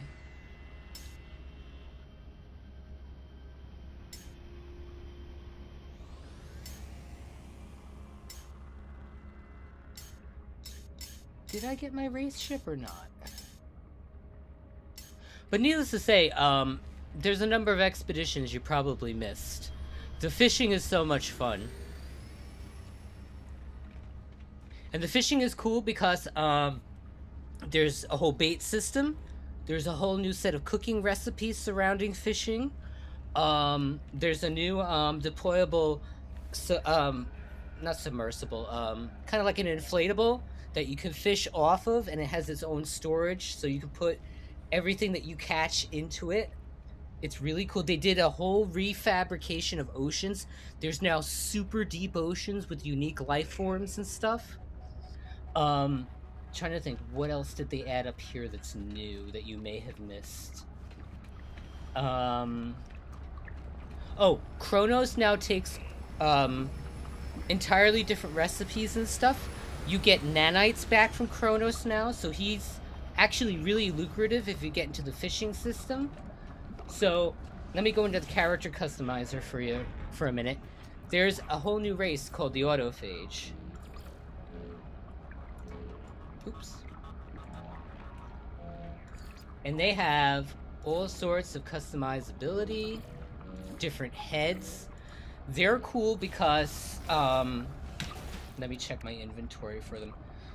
There's a new currency called Void Motes. So as you get to that Autophage quest line, you're going to earn Void Motes. And there's a special shop just for the Autophages where you can get a whole set. Like you notice I'm a robot right now. You can get all different types of heads, legs, arms, cowlings. There's they introduced capes and headscarves and stuff that are actually of real fabric, which is really freaking cool. I'm trying to think, is there anything else up here that I'm forgetting? Oh, one of the recent things they added was Pokemon pet battles. So all the creatures that you're allowed to tame and keep, you can fight them against other players in a Pokemon arena. One of the weirder things that they've added, but it's actually pretty freaking cool. Let me think. Is there anything... Oh yeah, I don't think you... Was the egg sequencer around during the... Yes, there's a new staff weapon too. Actually, do I have... You just reminded me. I don't know if I have a staff weapon. Let me take a look. Oh yeah. Yep. New staff weapons. And the staffs are customizable. They have different parts that you can build entirely different looking staffs. That the cool thing is we're pretty sure this was one of the first things they brought over when they were developing stuff for Light No Fire, was a magic staff. That's technically what this is. Oh, and you can now own multiple multi-tools. I think it's 12 multi-tools, and basic you can have 12 ships, but there's a cold storage on the freighter now that you can put ships in cold storage and get more ships. So you know that constant fear of, oh, if I get like if I get an expedition ship and I've already capped out on the number of ships I can own, now I'm gonna have to decide whether or not I'm gonna lose a ship. You don't have to do that anymore. You can put the ships in cold storage and get new ships. Excuse me. Forgive me. And they've introduced a whole ton of new weapons. There's some that are exclusive to the expeditions. Excuse me for just a second.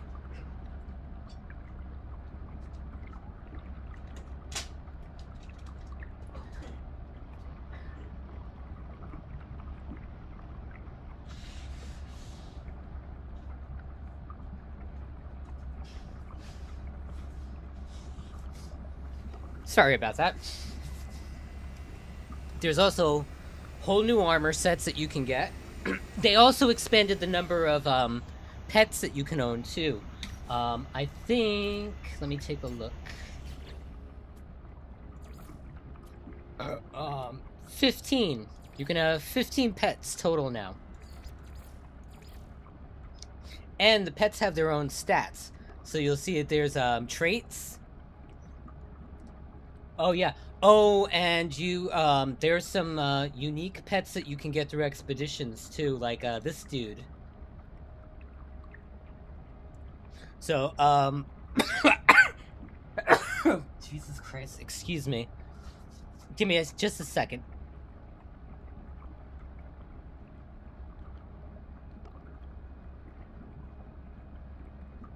Sorry about that. So yeah, there are so many tameable creatures in the game now, and they all have their own stats, and they're breedable, and you can take the eggs that they give you and bring them up here to the egg sequencer, and using different resources you can change the size of the pet, the temperament of the pet, the color of the pet. Let me access this for a second. So yeah, you can change the height, the anatomy, the color, and the personality. So there's a whole creature breeding thing. And, because I forgot they added this, this is from the most recent expedition, the Swarm Expedition. These are, oh actually this is my monument, wait. Oh, they did away with the terminal. So the Swarm one is still active, if I remember it. Let me take a look, because I was confused because somebody said it was active again and technically they were over. So let me take a look real quick. Maybe it comes through here now. No. Let me take a look.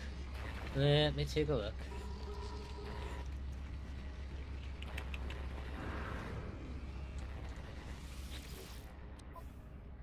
Yeah, so the Swarm Expedition's back up and running. I think it's running for... It doesn't say.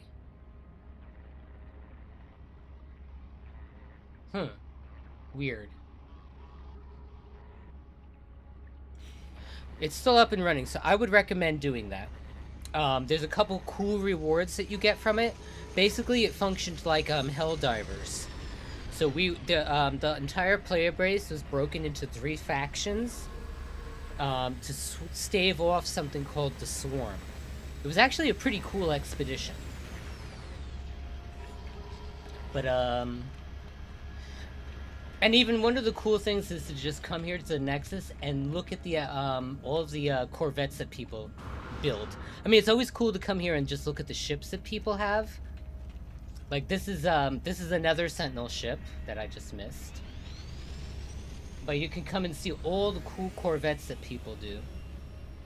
It's insane the creativity level that people have. Like, I've just been tinkering. I haven't really set on anything, but it's wild. And I can go... I missed it. I could literally hitch a ride on that guy's Corvette and just take off with him if I wanted to. Oh, dude. They've introduced a couple new planet types, too. So there's a couple of really cool and unique pets that you can find. And they've redone a lot of the planet biomes, too. Oh, and I just realized, too, actually, you know what? Because I'm pretty sure it came after... Yeah, it came after the, So, just to give you an idea, I'm currently in what's called a Purple Star system. Purple Star systems were a unique, a new solar system type. They have a couple of different variations. Some of them are what's called dissonant, and those dissonant star systems are where you find the Lactidium, the autophages, the Sentinel ships. Some of them spawn gas giants now, and the gas giants have 2 unique resources, quartzite and helium. And the wild thing about these guys, I'll show you in a second, you have to realize, these are like 3 times the size of regular planets in No Man's Sky. They're huge. There's also a class of planets called Titans. They're not gas giants, but they have the ability to be different classes of planets, like paradise planets, ocean planets. There's planets that are like 99% ocean now. So, as I get through the atmosphere on this, these have an entirely unique feel to them. Let me land. Come on, buddy. Find a landing sequence. So these are a pretty harsh environment to be in. So it's always recommended that you upgrade yourself a bit. There's lightning storms, there's floating rocks. Believe it or not, some of the gas giants have lakes that you can fish out of too. Which is kind of weird and kind of anti-science in a way, but these guys are just awesome. And every once in a while you do find creatures on here too. So they're kind of unique. So the cool thing about the ones with gas giants is instead of spawning planets, many times the gas giants function kind of like planet Jupiter would in our solar system. They spawn exclusively a set of moons around them. And those moons can be any type, any category. And the fun thing is some of them, and let's take a look at this one because I wanted to go check it out anyway. I don't know if you remember, but a long, long time ago, moons used to have the ability to spawn water on them. Then when they introduced Nex and the galaxy reset, that stopped. The purple star systems brought back the chance of finding moons with water. So I don't know if this one's gonna have water on it. But you have a chance of finding moons with water. Sometimes it's just like shallow puddles. Sometimes it's fairly deep. I have yet to find one that's like an actual ocean on the moon. But the cool thing is, let me take a look a little closer here. The cool thing is it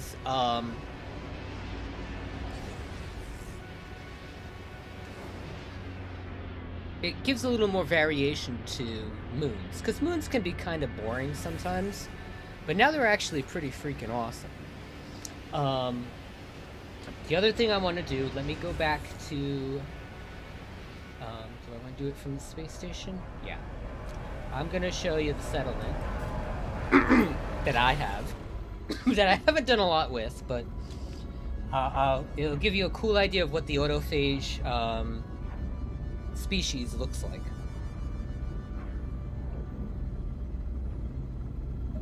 Oh, dude. The visual changes that they've made to planets, just the visual upgrades, especially to lighting, have really transformed the game. Oh, and the exteriors of space stations have completely changed. They are also procedural. And when I go to where I'm going, I'll show you something really cool that they introduced with the Outlaws expedition, which I think came after what you did too. So you're gonna find this really cool.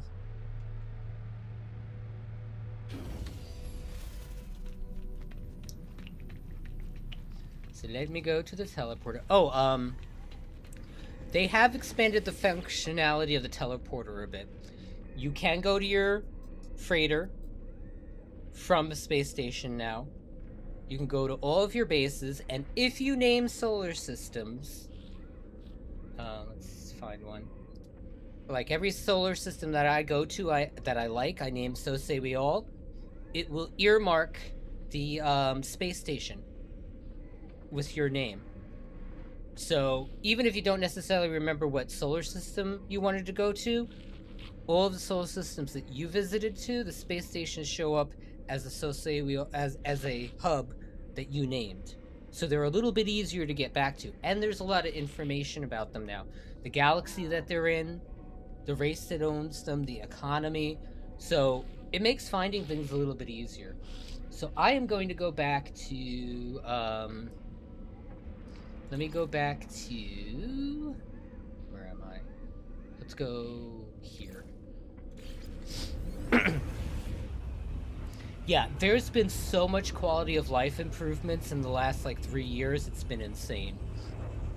It's absolutely wild, the effort that they've put in.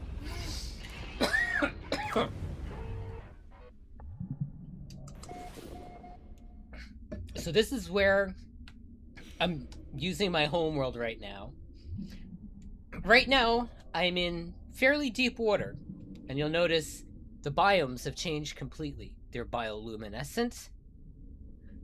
They're much deeper. The seafloor here is 145 units.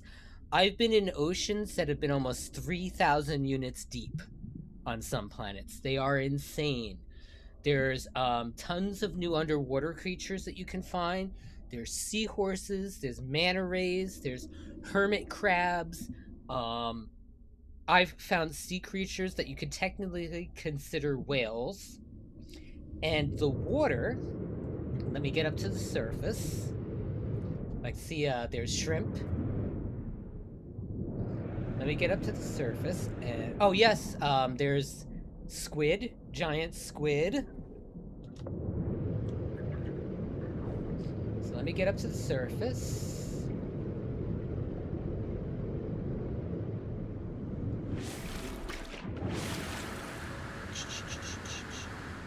So water now is dynamically fluid. So the water has waves. It physically interacts to you moving. It physically interacts when ships fly over it. It displaces the water in waves. And I don't remember if this planet gets stormy at all. I don't think so. But there's dynamic waves. So when the wind kicks up, the waves kick off. I've been on planets where, let me give you an idea of what I built out here. So I built right out on the water. So now you figure, oops, hold on. Let me restore my jetpack so I can get up there.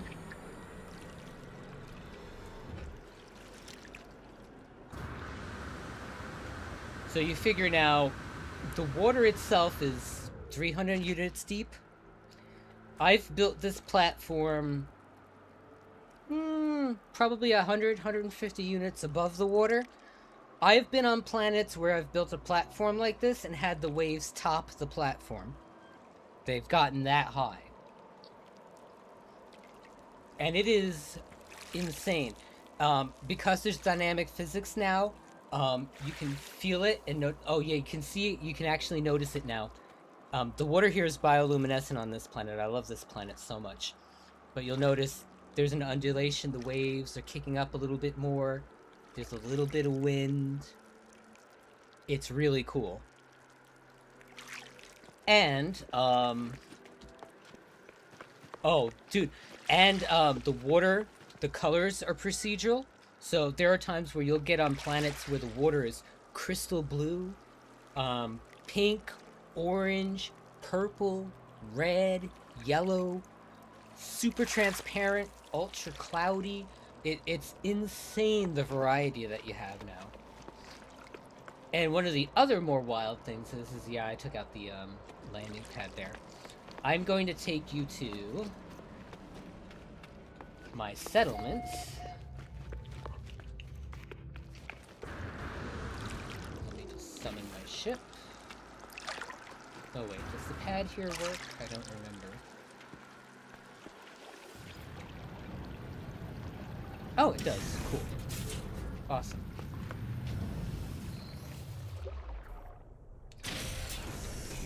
So the cool thing is they've also made the planetary atmospheres procedural too. So the atmospheres now have a range of different colors. So you could have a paradise planet with a sandy brown sky, or purple sky, or a pink sky. It's actually insane. So what I'm going to take you to next, where did I, yeah. Oh, and they did an entire repass of the terrain generation. So you'll notice,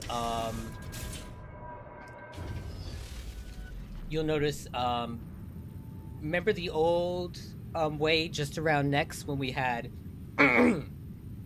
much deeper valleys, much higher mountains, big plateaus? That's back. So the planets are much more varied. This planet has some of the new stuff that they introduced, like there's new plants, there's new environmental effects like lightning bugs. I think it's after the last expedition you did. There was an expedition, kind of like Helldivers, kind of like Alien Fire Team, where there were bugs. There's huge bugs called the Vile Brood that act like boss creatures with ads around them, and you can get a unique armor set from defeating the queen. Yeah, there's tons of cool new like plants and stuff, a handful of new creatures, and I'm gonna take you down to my settlement over here. There's one of those bugs right over here. I'll take a look at it for you. So the cool thing about these guys are also very procedural. They come in different sizes, different colors. You can tame the smaller ones and breed them. So they're really pretty freaking cool. Let me head over to my...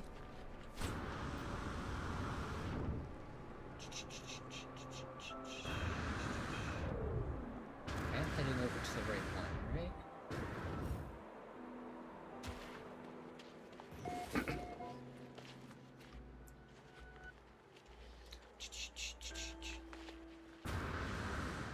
Yeah, this one is, it's a paradise planet.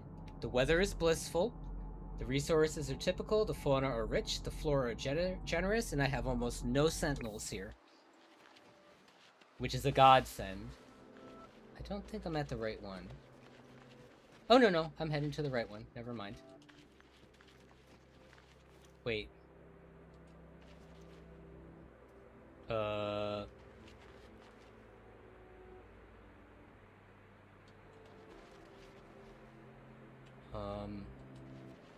Uh-oh.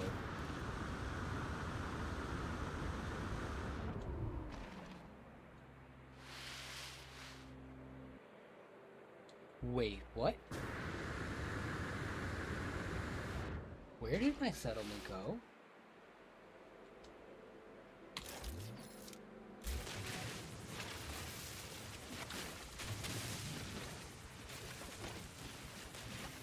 Oh, this is weird. Wait, what?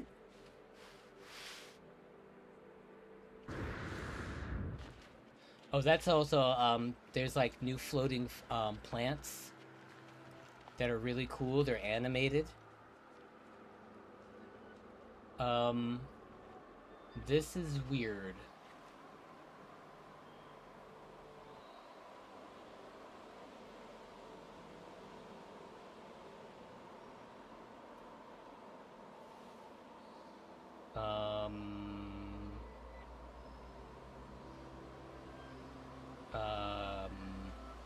Well, at least you get to see the sunrise. Yeah, this planet is gorgeous, and it's huge. Yeah, I'm not sure what happened. I thought this was closer to my... You know what, let me get up in the air. It might just be that something happened with the,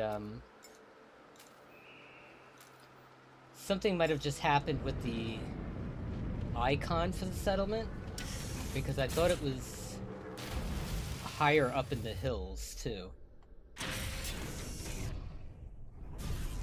Like, I thought it was... Yeah, this planet is insane. It has gigantic lakes. Like, you see this lake here? You remember the buildings that I was on just a minute ago? There they are. That's how big the ocean and lakes are on this planet. It's wild. It's just mind-blowing. But I was pretty sure that my settlement was like right up here. I've never had this happen before. This is weird.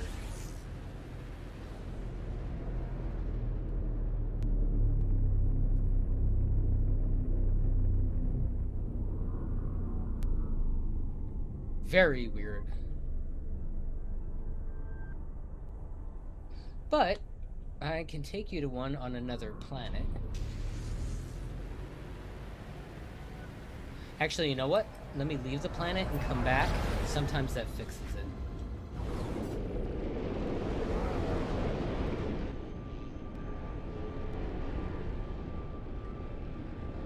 Let me make sure there's not another settlement icon here before I go.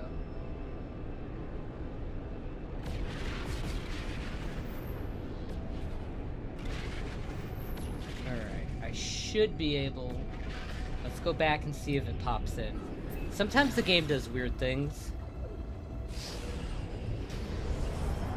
Not often. You're not at risk at losing much of anything, but this is weird.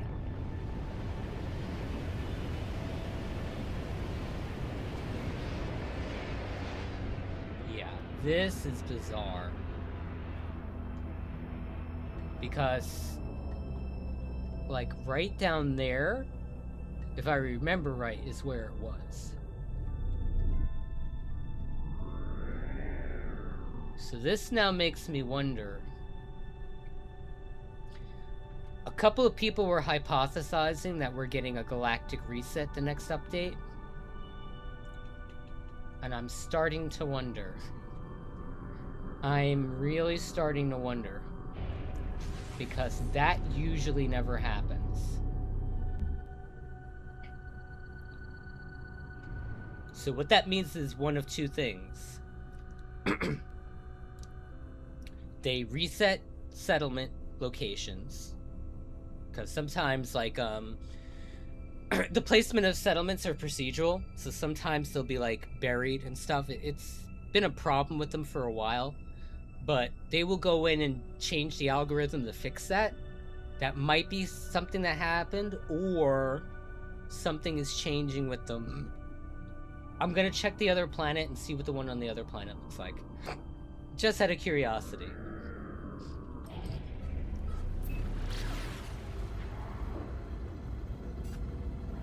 Oh yeah, yep. Both you and the opponent's creatures you can see as they're fighting. It's actually really cool. And you do get like a small reward. And the creatures upgrade each time you use them as well. So they get more proficient at their battles. And depending on the creatures, they have unique attacks too, just like Pokemon. So as you'll see here, this planet has a lot of water, and it's really mushroomy.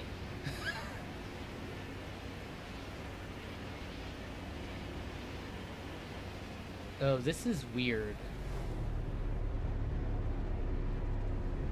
Oh no, this one's here. So this one didn't disappear.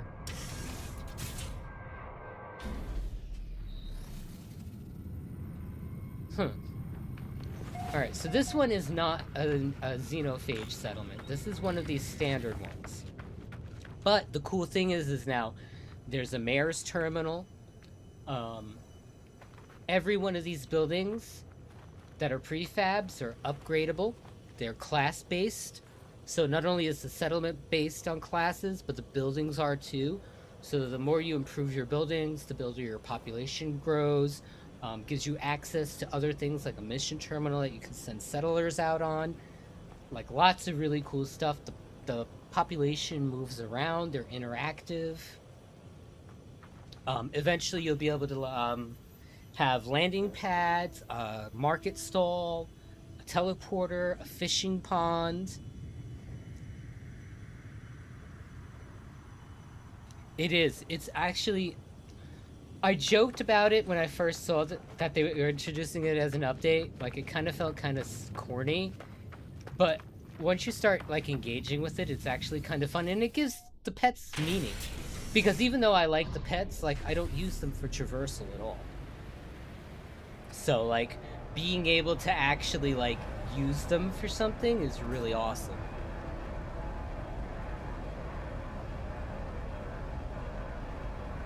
Now I'm wondering, I'm gonna go back to my homeworld and see if that settlement pops back in. Now that I've completely left the planet. Because it's just weird, it's like... It shouldn't bother me, but it is.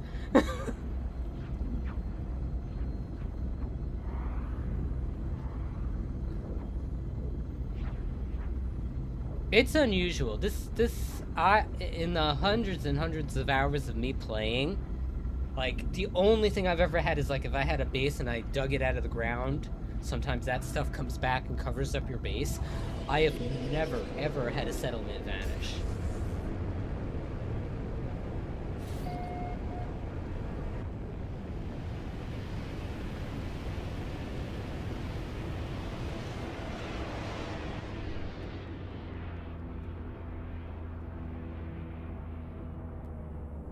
Now, the one thing I do wonder...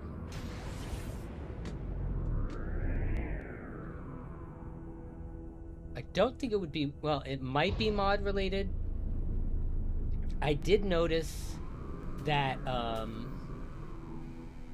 when I had the mod installed for the Corvette landing pad, which was part of what I used to build my city, it affects the base range. And it was interfering with the way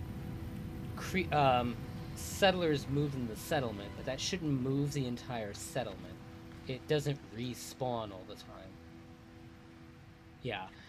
As much as I always leave this planet and go hunting for something new, this planet is just gorgeous. The bugs, the plants, the grass, the enormous amounts of water are just insane. Like, just fathoming the size of the lakes. I mean, they're technically oceans. But yeah, they're really cool. Now I'm trying to think, what else have you missed? Oh, actually, yeah, while I'm here, that was the other thing I needed to show you. Where did I park? Ship, where am I? Over the hill.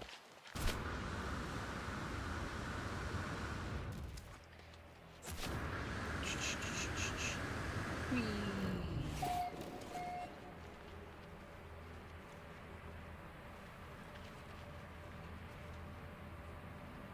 You know, that's really weird too. It's not detecting the boundary of this settlement correctly either. It's very weird. Maybe I just need to you know what? It might be my cloud save. No, that shouldn't affect it either. Nah, I'll figure it out eventually. It's not a big deal. I can find another one. So, one of the other expeditions that we had was an expedition called Outlaws. I think it came after the Living Frigates. I might be right, I might be wrong. We'll find out in a second, because you'll know if you've seen this. So, one of the cool things is they added a pirate faction to the game. Really cool.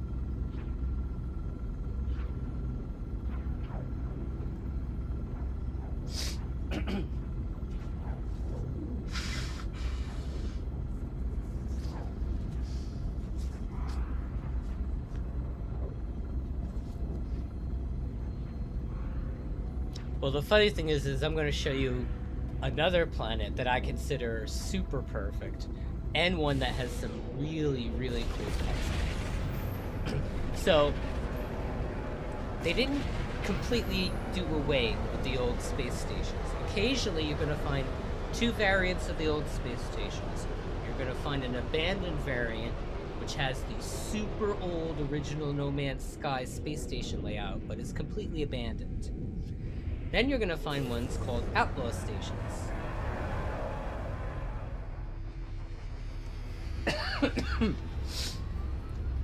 So Outlaw stations are pirate stations. They have their own unique layout. So as you'll see, they look industrial, they're broken down, they have volumetric fog, which are really cool. You have the same basic functionality, but the cool thing is you can align with the pirates. You get a unique customization for aligning and completing a mission for the pirates. There's, of course, pirate missions. There's contraband materials, which are much valuable if you trade them between pirate stations. There's... I don't think this was introduced before the let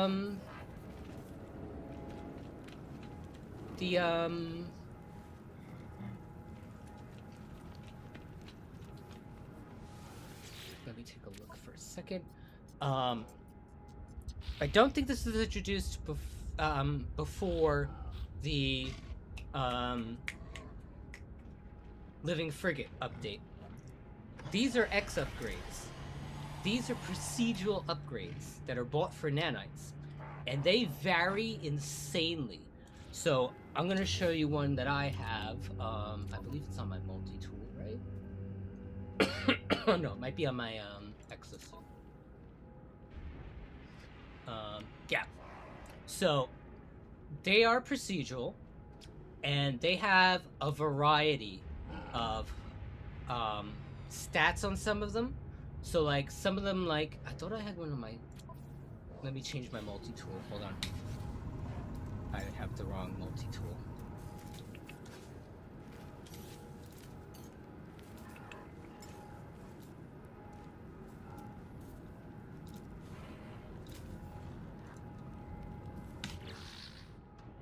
No, not the right one. Hold on just a sec.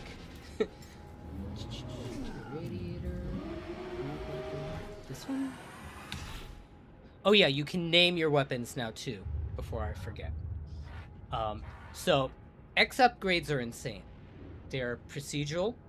They have different stats, like some of the scan ones are wild. The amount of increase you'll get for units for scanning stuff, insane. You can now scrap weapons, which was something that was fairly new. Trying to remember, what was the other thing I was trying to remember?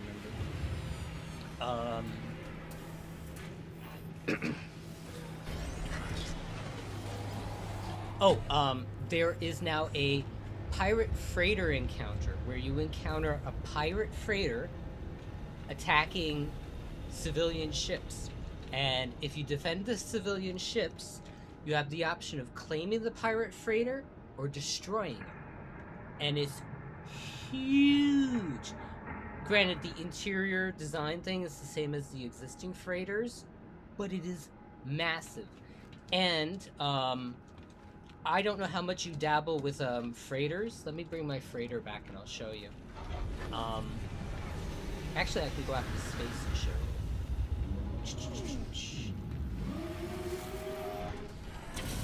They've made frigates much cooler. Much, much cooler. Because... is there a fleet nearby? Oh, here we go. So,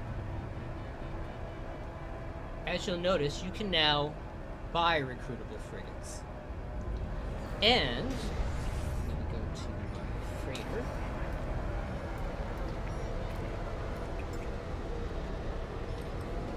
Station a little bit.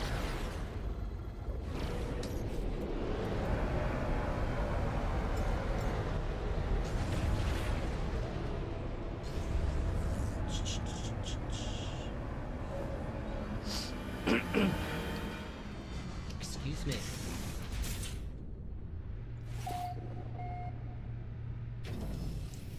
So, they've done some design work on the freighters, so you now have teleporters directly to your bridge, so you don't have to deal with the steps anymore.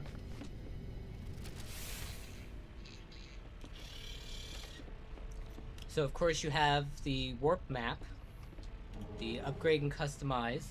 So in here now, you can customize the appearance of your freighter, including the engines.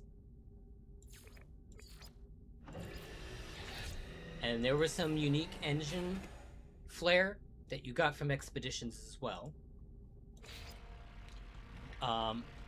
There's now... does this do squadrons?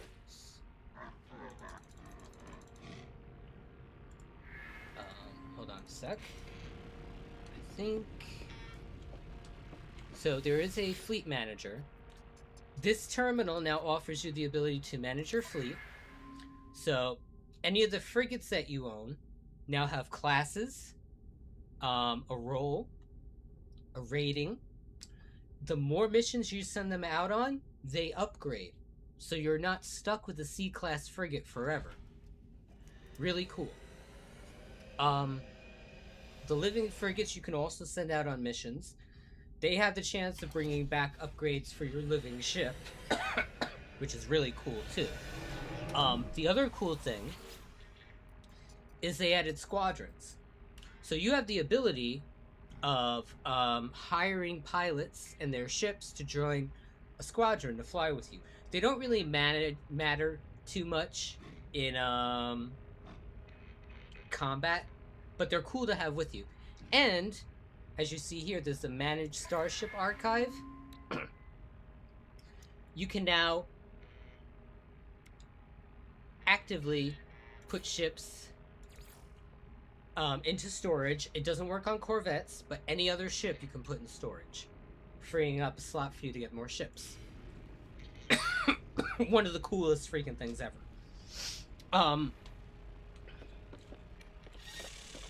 Actually, while I'm at it, I can show you a couple of the new rooms that we have for freighters.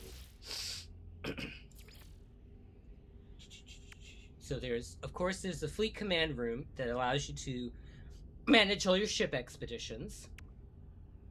There's a scanner room, which allows you to scan an entire planetary solar system. Jesus. You have a teleporter for your for your freighter now. There's the appearance modifier.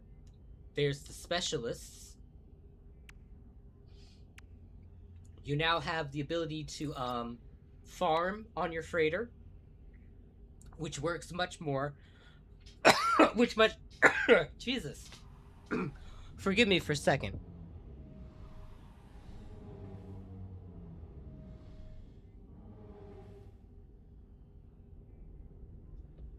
Which functions very much like the biodomes did on your planet-side bases. You do have all the storage. There's now an exocraft summoner that you can install on the freighter, so anywhere you are in the universe, you can summon your exocraft without having to always build a terminal anymore. There's a stellar extractor, so as you travel with your freighter, it collects stellar gases, so stuff like nitrogen, hydrogen, helium, those weird gases that you need sometimes for crafting stuff. It automatically over time collects these things. There's also a it's a let me put this out for a second because I'm trying to remember. It's a large refiner with 3 reagent options, so you can refine 3 different things at the same time, which is really, really useful. This is the stellar scanner room that I was talking about. Trying to think, what else am I forgetting?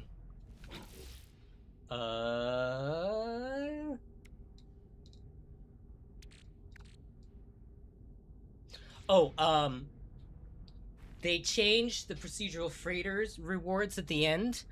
You have the ability to craft an cargo slot, an upgrade, or a Corvette part from the procedural dungeons now. So that's even cooler. Jesus. It makes them a lot more lucrative too.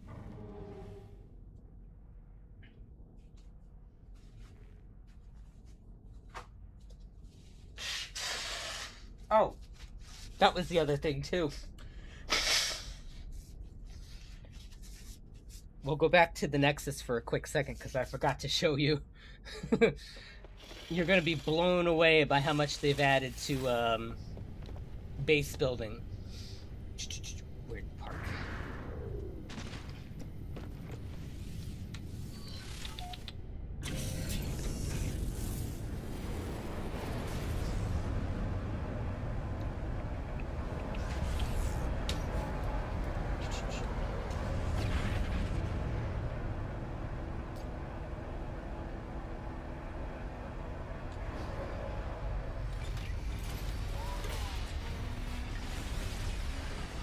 We had a year where, it was last year, where they went ham introducing stuff. Pretty much any of the new tech that they had for Light No Fire came into the game. The water, the lighting, the terrain generation, the staffs. Like, it was breakneck stuff. It was really crazy to see. So here's one of those Sentinel ships. It looks like a tank. It's crazy. And that's a solar ship up there. They're really cool because they have sails, and the sails function like the auto charger tech for your launcher. So over time, as you're flying around, the solar sails collect energy and divert it to your thruster recharger. Oh, yeah, that's why I was here, dumbass. Actually, why don't I just take the teleporter up?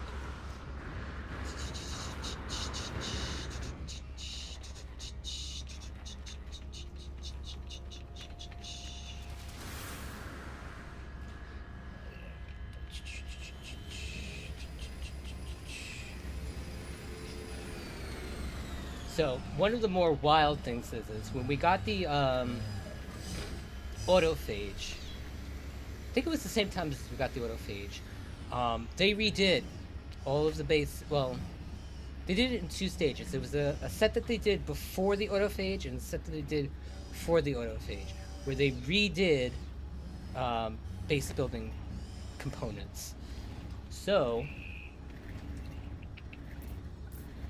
oops. So we always had the old. These are the older ones, the old prefabs, small prefabs. They've added a ton of new technologies. So there's the music, the 8-bit music maker. There's the lights. There's the automated feeders. There's harvesters. There's electromagnetic energy for your base. There's now the weapons rack that I was talking about, where if you build this in your base or on your freighter, you can mount your existing guns on there and get new ones. It's like a cold storage for guns.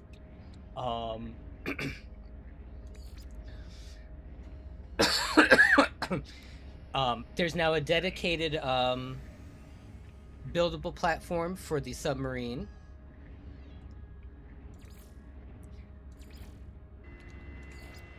There's tons of new posters and decorations. But the crazy thing is once we started getting into them adding more decorative parts, there's now hundreds, I'm not joking, hundreds of decoratable parts. For every piece of decoration that you see at the settlements now are craftable for your bases. So all of the sails, the pagodas, the gazebos, the clay pots, the machinery, the tables, the rugs, all of it. And like on this page, you're noticing these are tons of the things from inside the space stations that you can build now. And then there's all of the stuff from the autophages. There's decoratable skeletal displays for your bases. Tons of new lighting fixtures. Trying to think, did they add anything here? You can now cloak the electrical wires at your base. There's also a projector called a wonder projector. So any of your discoveries you can earmark as a wonder, and it'll project from the projector. So you can have like a whole library of all the planets you visited, or the creatures you discovered, or the plants that you found. Really cool addition. But there are tons and tons of base parts now. So there's what used to be wood is now timber. A whole ton of new building parts. There's stone, and the stones have variants. So they're really cool because as you're building them, like you know, like a Moroccan building has layers to it. So the bottom will have a decorative emblem on the bottom. Then you have the plaster going up, a window, and then on the top you'll have another decorative emblem maybe on the top. They now procedurally register how high you're building, and they'll change based on that, or you can manually change those parts too to make them even more varied. So this stone set is really cool because it kind of looks like it comes from like Tatooine a bit. So then there's a metal building set, which is much more sci-fi-ish. Kind of I don't want to say like Battlestar Galactica-ish, but like kind of like Cloud City appearance from Star Wars. And then there's the new one, which is the salvaged ones. And these are like dark sci-fi. They mirror the autophage settlement buildings a lot. And they're insane. And there's a ton of decorative decorative stuff from them too. Trying to remember. Exocraft. There is an update for Exocraft. That where am I? Other side.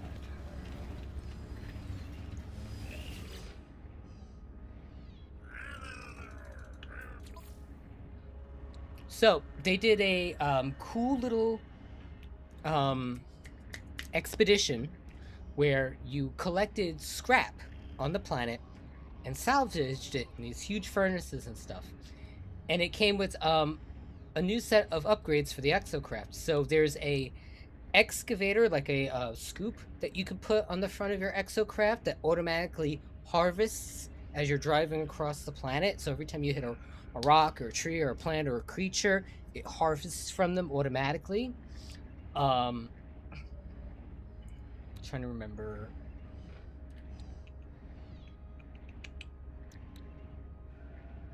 Scope.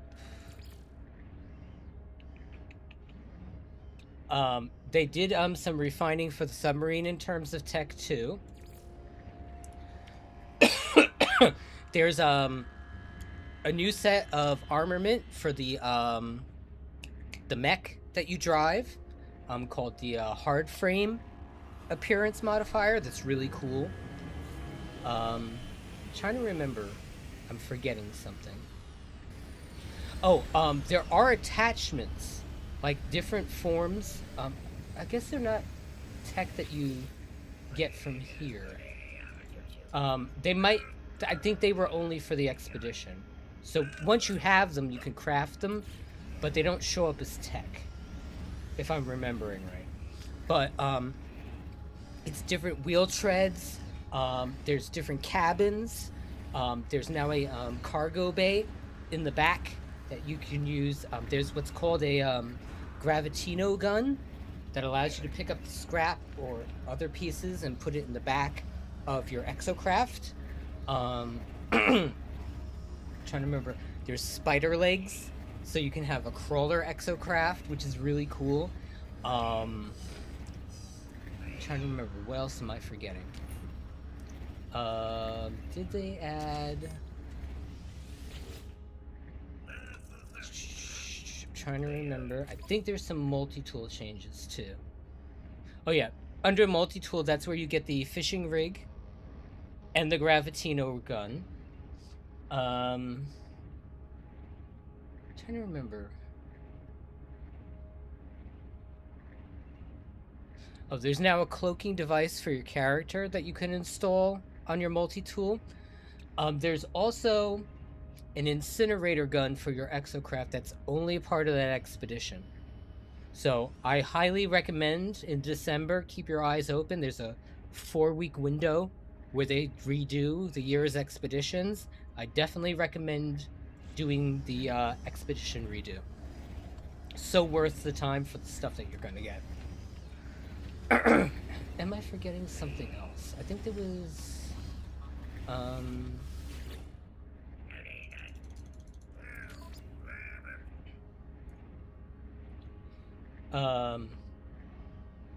was there something here that I'm missing?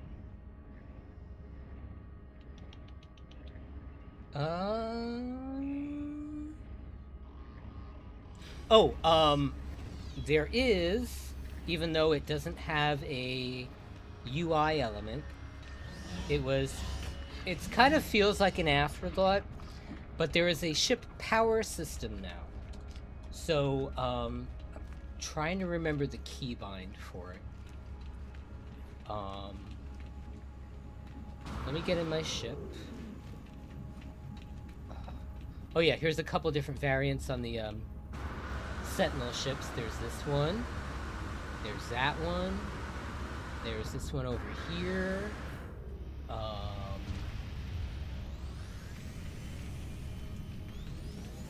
Let me get my ship. I don't remember. I don't even know if it shows up in the keybinds. Was it H? No. X? No. C? No. T? R? A? Q? P? No. Oh my god, hold on. This is embarrassing. Controls.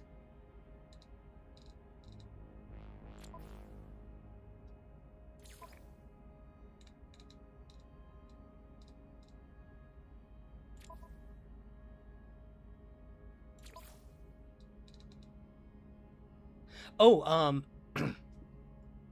you can customize the voice of your exosuit or turn it off completely. So if it annoys the crap out of you, you can turn it off.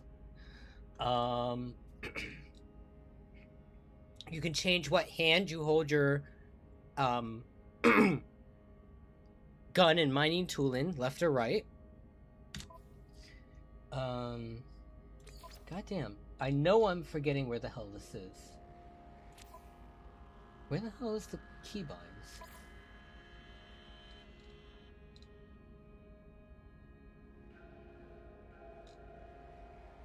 Oh, bring back controls? Okay, here it is. Never mind. On foot. Flight controls.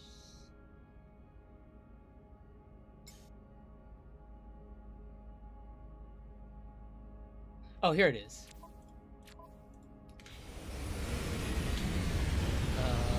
Actually, I need to get out of here first.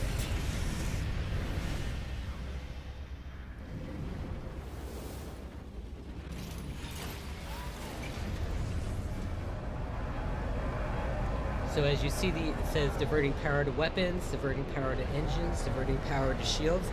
There's a rudimentary power system. It was something that they introduced with the Corvettes. It kind of feels like an afterthought because it doesn't have any real like HUD to it, but it's kind of similar to what you have in Starfield. Starfield has the same power management system, so it's kind of cool, and it adds a little boost to your weapons, your shields, or your weapons, shields, or Jesus Christ, engines. So it's a neat little thing that they've added. What was the other tweak that I was thinking of? Oh, there's now something called, let me find one if I have one.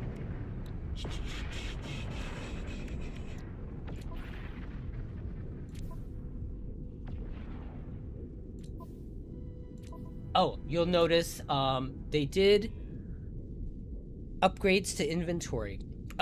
They doubled the amount of slots that you can have maxed out in both the cargo and the technology. Cargo and technology are now separated, so you have more upgradable space. You can now sort, kind of, based on raw materials, the value, whether it's a consumable, an installable tech. You can, it's kind of console friendly, but you can collapse the cargo and just see the technology, or you can just see the cargo, which makes it a little easier to deal with it because now it's so much bigger. There's also something called, do I have one? Let me take a look. Don't mind me for a second.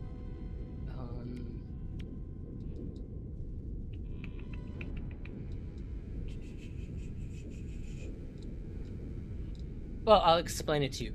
There's now something called supercharge slots. So part of changing the way the inventory works is it kind of broke the limit on adjacency. So you still have the adjacency, but it's capped to 4 before it maxes out. But to counteract that loss that we had for doing that, they have something called a supercharge slot. They'll be haloed in purple. They scale the value of whatever tech you place in that. So it like doubles the efficiency of it. So like if I took life support, threw it in the supercharge slot, that's now doubled, and that effect applies to the adjacency bonus. So you kind of lost the adjacency bonus to a degree, but you gained it back. So it's actually pretty freaking cool. That was the other tech that I meant to bring up. There's now something called the nutrient ingester. So all of the recipes that you cook, the plants that you find, the harvestable plants that you have, that you find on planets, have bonuses to them. By consuming them, you'll get upgrades to movement, shields, health, a harvesting upgrade for a short period of time. You can take those things or cooked recipes and put them in the nutrient ingester, and over time it consumes them and gives you a continual bonus, which is actually like one of the coolest survival elements that they've done. There also is now, and I'll show it to you, thank God, personal refiners. So if you are tired of being on a planet and constantly having to pluck down a damn refiner, use it, pick it back up, or leave it in a base, you have installable refiners for your backpack, and they come in 2 tiers. There's the base one and the second one, and they function just like a refiner, which makes life so much easier. And the cool thing, you know, that annoying refiner bug that you have for most refiners if you use them for storage, does not happen on your character. I have never had it happen on my character, so it's a really cool thing. That was the other thing. There was another form of tech that they created, 2 of them. There's the Exocraft summoning unit for your backpack. So if you don't want to have a freighter, you just want to stay on a planet, but you want to be able to summon your exocraft from anywhere on the planet, you install that tech in your backpack, and you can summon your exocraft from anywhere. And there's something called a trade rocket. Now, I don't know a lot of people who use this, but it's really cool. What it is it's a rocket that you craft, place on a platform. You fill with resources. So let's say you're going around harvesting and you find a lot of gold, or you find a lot of rare materials. Put them in the rocket. The rocket has its own really cool launch animation, and it goes up into space, and it automatically trades with the space station, which is really, really awesome. What do I have saved? Still. Trying to think, what else am I forgetting?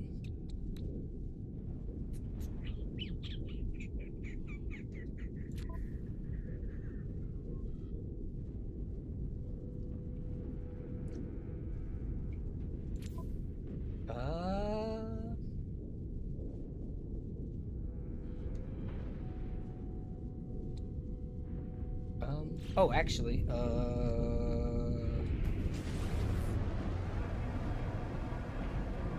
trying to remember if there's something else I'm forgetting. There's been so much that I'm sure I'm gonna overlook something. Oh, back to the Nexus real quick. So one of the cool things they started doing, I think it was after Expedition 9. They don't do it for every expedition, but for some of the major ones, what they do is they have Twitch rewards. So by watching any Twitch streamer that streams No Man's Sky for a period of time, there's a set of rewards for how long you actually watch the streamer. It can be any streamer, it's cumulative, and there's a whole reward string. And there were some really cool ones that were really unique. So one of the fun ones was back during the Game Awards for when they announced Light No Fire. So let me go in. Come on, get out of the way, guys. Come on, guys. You're crowding around. I can't get to the... So you'll see there's a couple of different rewards. There's the ones from Quicksilver. That's the unique currency you get from doing Nexus rewards, Nexus missions. There's the Expedition rewards. Those are the ones that you get that are unique to expeditions, and there's Twitch rewards. So these are, some of them are just like stuff that's already in the game that you get from the Quicksilver shop anyway, so it's a cool way of not having to invest a lot of time in doing Quicksilver missions to get these. And it's everything from fireworks to companion eggs to weapons to there were even starships, species customizers, I'm trying to remember, engine flare, backpack flare, upgrade kits, posters, tons of the stuff that you find in the expedition, in the Quicksilver shop. Now, there were a couple of interesting ones, unique ships to the expeditions, but this was the really fun one.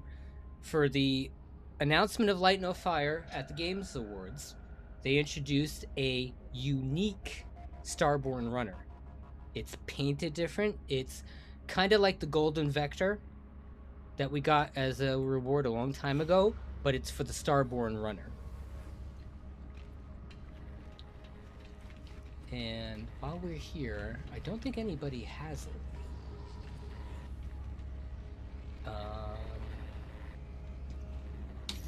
Do I have it summonable? Do I have to reclaim it? Yeah, let me take a look.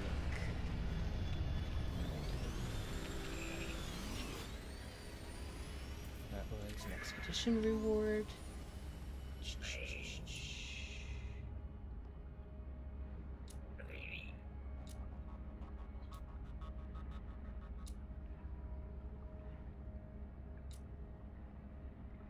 Yeah, so one of the expeditions had this entire armor set called the Living Stone set. Really cool. Oh, I didn't do the race expedition. So if you like living ships, I don't know if this one's gonna end up being part of the redo this year. Titan. It might be. This was one of the cooler ones. This is a unique living ship. Totally different design. It's like a hybrid between a living ship and a living frigate. Beautiful ship. Trying to remember. Oh yeah, there's tons of unique cape rewards. There's unique customizations. Oh, this was the other one. And I didn't do this expedition either. What the hell's wrong with me? The Boundary Herald, which is a saucer-shaped spaceship.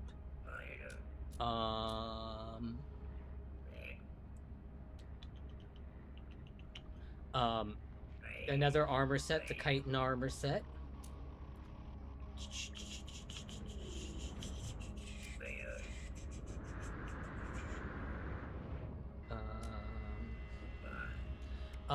There's the one that brought in the staffs. There's an Atlas expedition. I think this might be part of the redo that has its own armor set.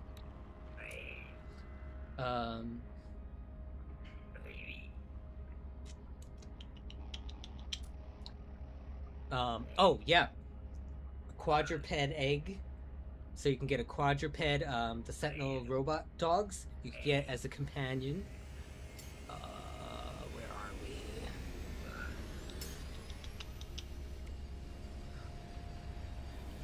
we? There's been a number of cool armor sets. Where is it? Oh, there is a new default spacesuit called the Heirloom spacesuit, which is actually pretty cool. It's like a modernization of your default spaceship. Oh yeah, here it is. The expedition for the exocraft.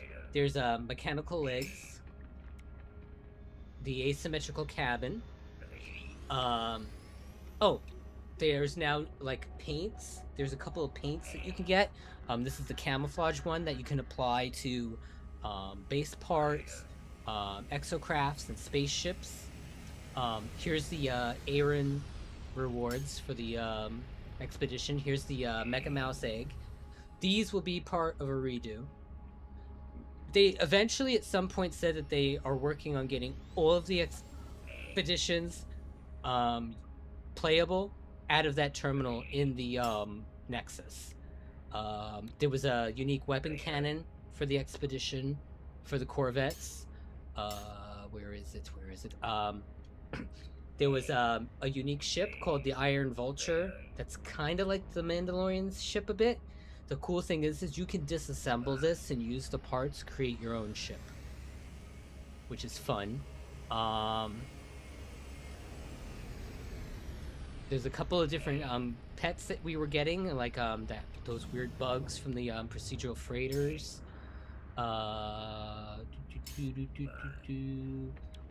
There's a cool construct pet.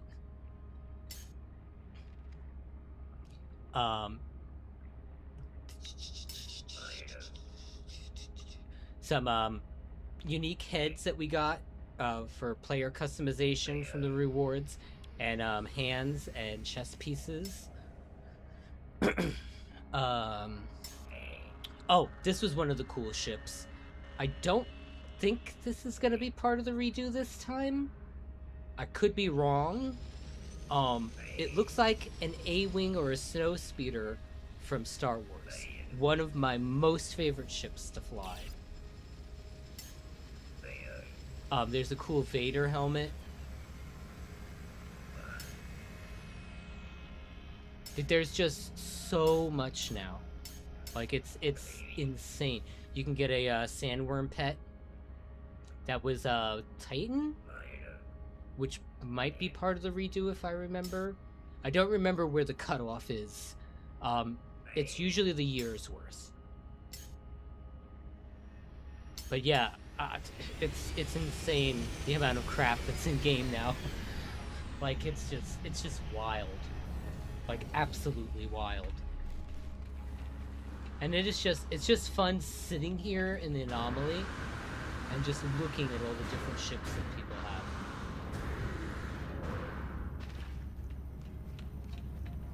And people build some gigantic Corvettes too. Yeah, so it's pretty insane the amount of work that they've put in.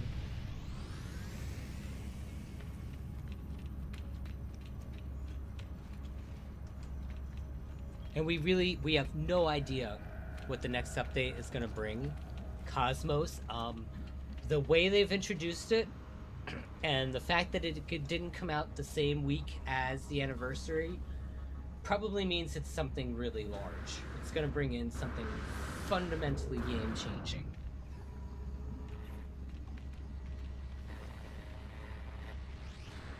I'm trying to remember if there was something else. Oh,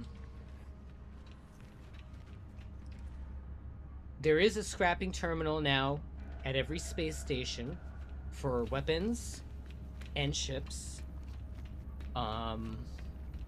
There's also one here at the Nexus.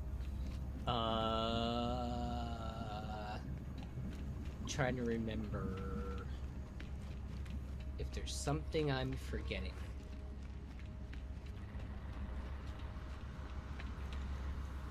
I'm sure there is.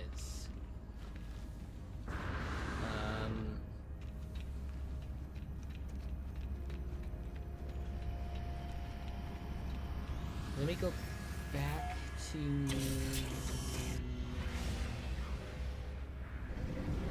trying to remember if there's something I'm completely fudging on.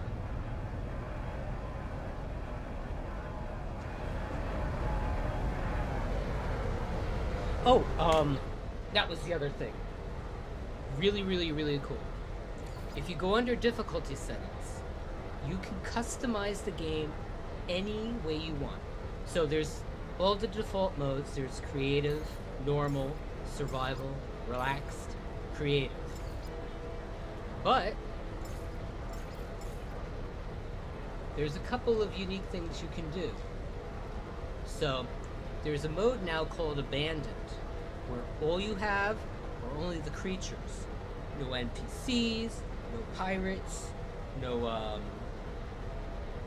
populated space stations. Everything's abandoned. You can also go in and change absolutely everything. The survival elements, the difficulty elements, the resource harvesting, player movement, recharge, resources, technology damage. The entire thing is now customized. So you can tailor your play style any way you want. So after you've actually done, like, you and I have both spent, what, in excess of 60 hours. We've done so much.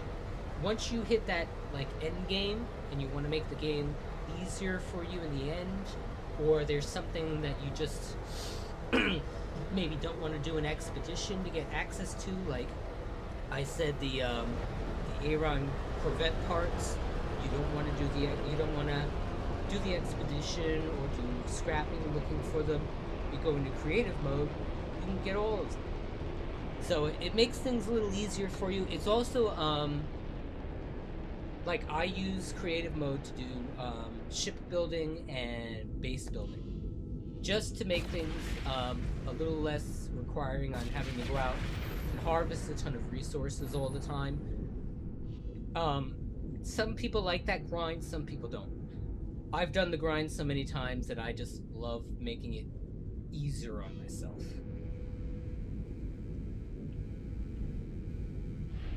And yeah, like I said, those new purple star systems introduced a class of planets called Titan planets. Some of them are complete ocean worlds, where they have literally no land whatsoever. There's a new tech called aquajets that allows your ships to land on water. Actually, I'll show that right now.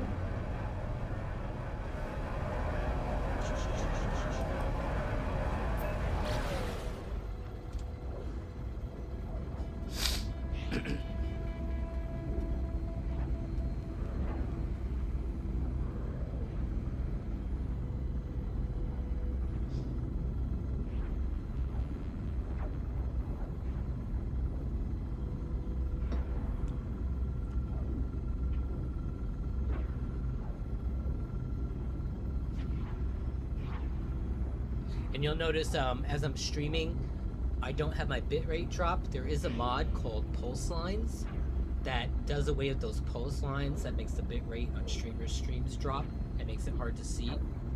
Totally cleans that up. Oops. Yeah, might need water. Let's head over to the smaller lake.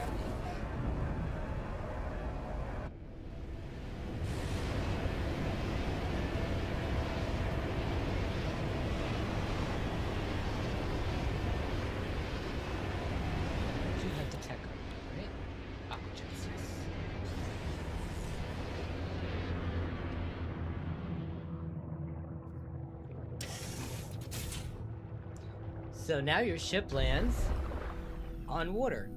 Now the weird thing you'll find with this is it is somewhat buoyant with the water. Not so much with ships, but you'll notice it a lot more with Corvettes. But the cool thing is, let me see if I have one. I don't know if I got one or not.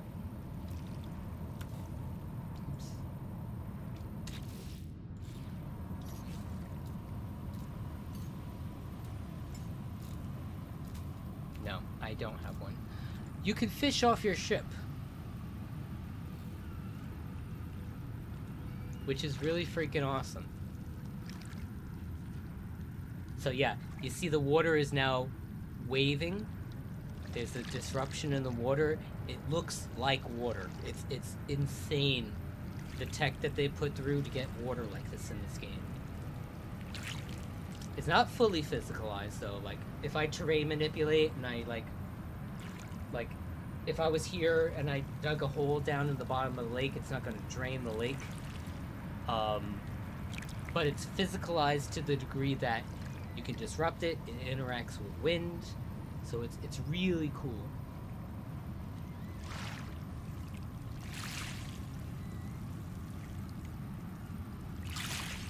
Oh, and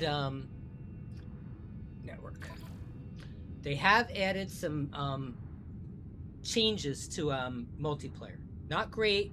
It still needs some more refinement. We don't have guilds yet. But you can change a lot of the options in terms of voice chat, whether you want to be PvP'd, whether you want to be able to allow people to add or remove parts to your base, change the terrain. And actually, do I have...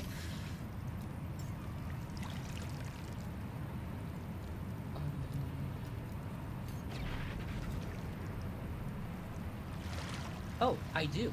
Actually, I can show you. Let me get over to land.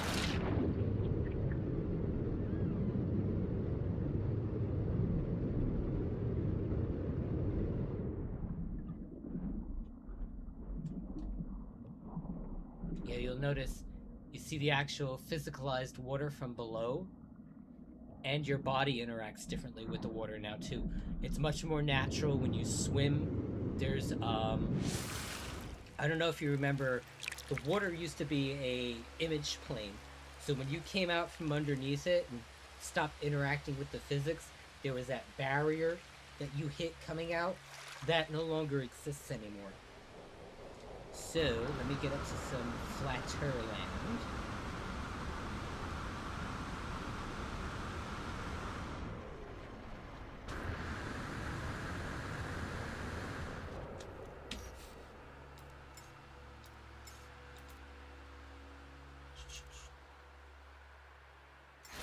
So this is the changed exocraft. It's only for the I'm trying to remember, what is this one called? Let's see if it says in the summon. It's only for the Colossus for now. We don't know if they're gonna do anything for the other ones, but the Colossus now has a dedicated bay and a dedicated cab. And let me take out a let me pull out a terminal.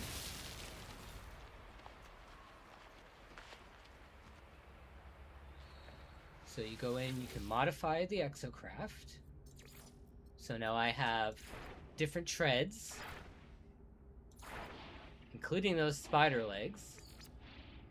The chassis. You can have this, or the actual bay. And then the cabin, there's different cabins. You can, of course, paint. You can change the flare for the rocket unit, the decals, and you can save your configurations. You can also now save customizations for your character as well. I forgot to mention that. That's cool too. So, oops, I want to get in the Colossus. Look at that! He's got spider legs!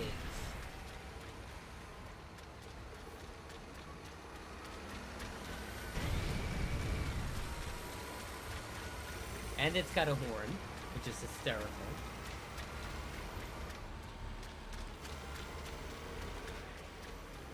Now I'm trying to remember, let me get out of this for a second. Oh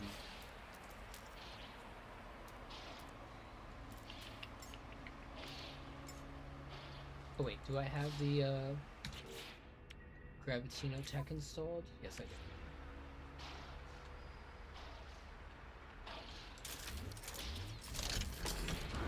So, the cool thing about the Gravitino thing is, I don't know if it's going to work on these guys, but when you use the Gravitino gun in Sentinel battles, you can use it to repulse the Sentinels away from you, giving you time to either escape or attack them. It does sometimes work on other physicalized items. Some of the creatures, you can push them away from you. I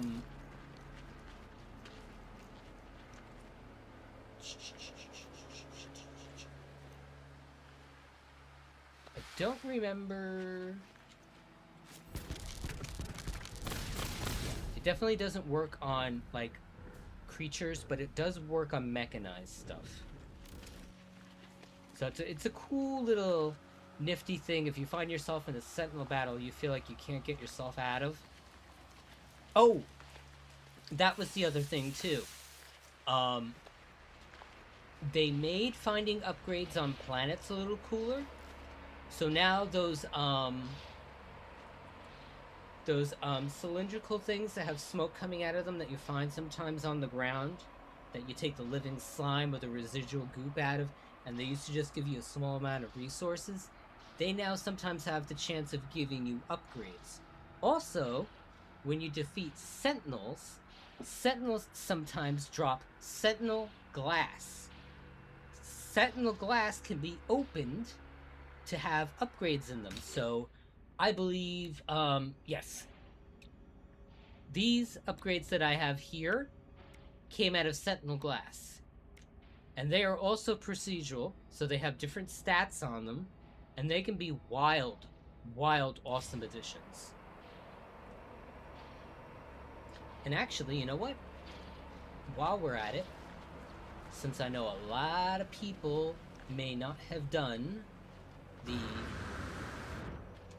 xenophage stuff, let me bring my ship back. And let's go to a dissonant star system.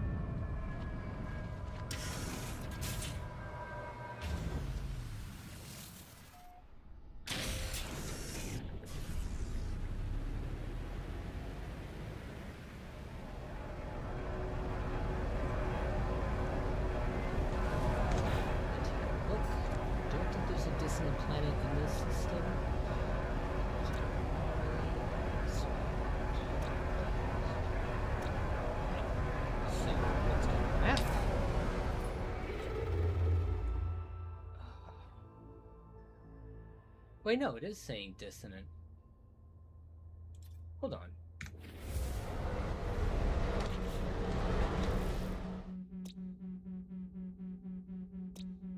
Oh, yeah. We'll go to Dagobah.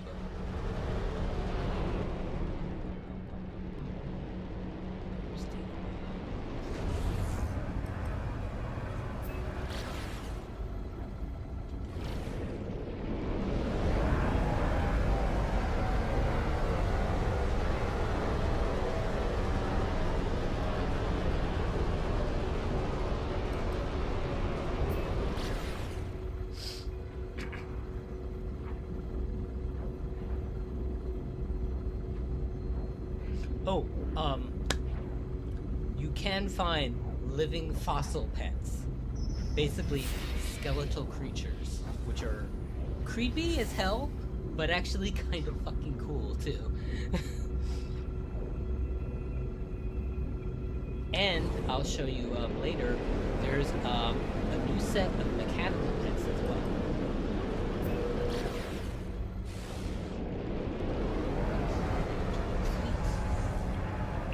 Come on, I just want to go to Dagobah. Let's go.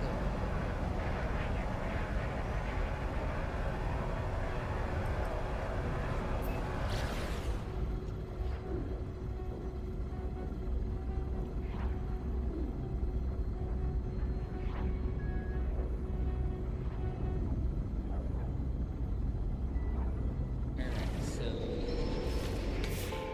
give me just a second, make sure. Okay, so as you do the endgame quest line, you're going to get something called a polyphonic core, which allows you to look for autophage camps. So you just click the technology once it's charged, and it's going to find an autophage camp for you. And you see that icon with a robot head. So we're going to go to the camp, which actually isn't on the dissonant planet. That was weird.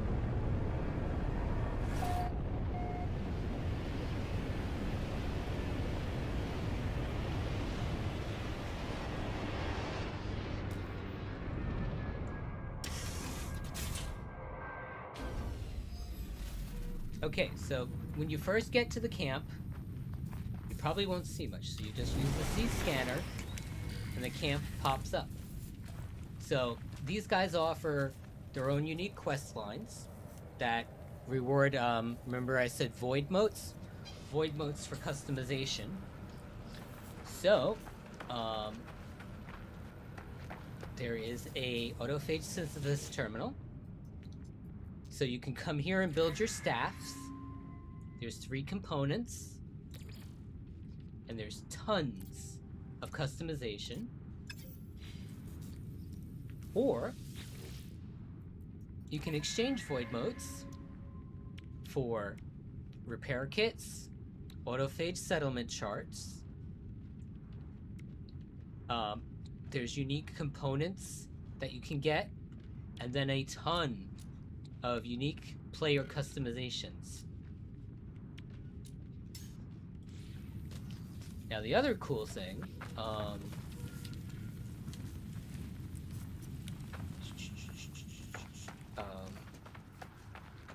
can I do it from here?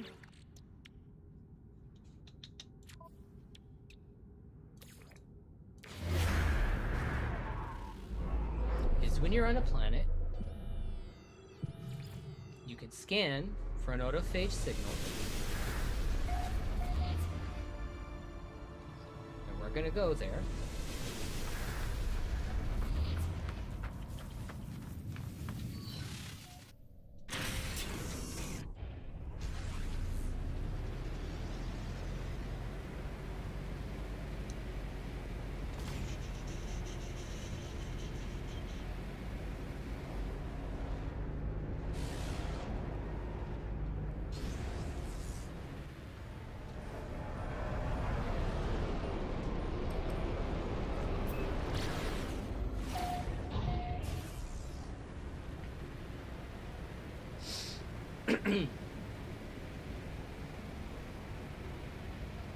Now this location's going to be a little bit different from an autophage camp.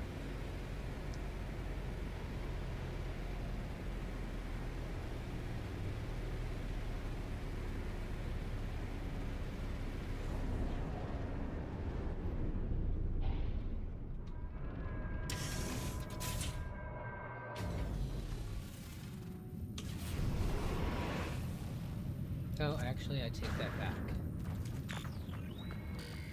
This is another camp. Maybe I have to... I think I have to land on the dissonant planet. Don't mind me. I'm a little brain dead. It's been a while since I... Oh, this is one of the cool new creatures that they added. Watch this. Spikies come out of them.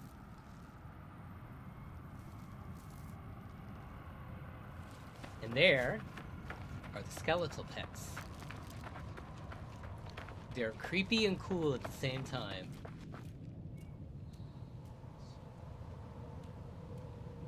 Alright, so does this mean I'm on the dissonant planet? No, I'm not. I'm not on Dagobah. Let me go to Dagobah, and I'll show you something else that you can do with the dissonant detector.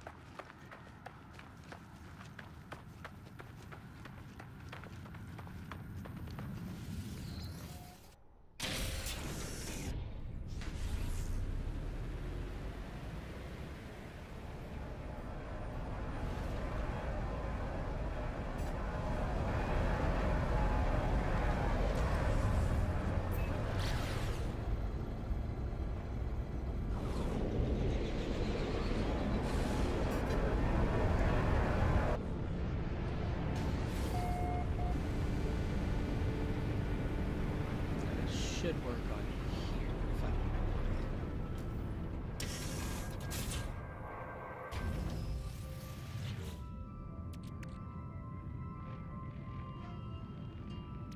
Oh wait, am I using the wrong multi-tool?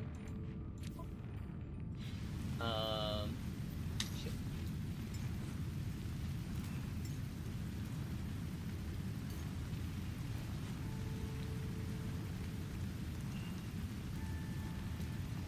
No, I think I have the right one.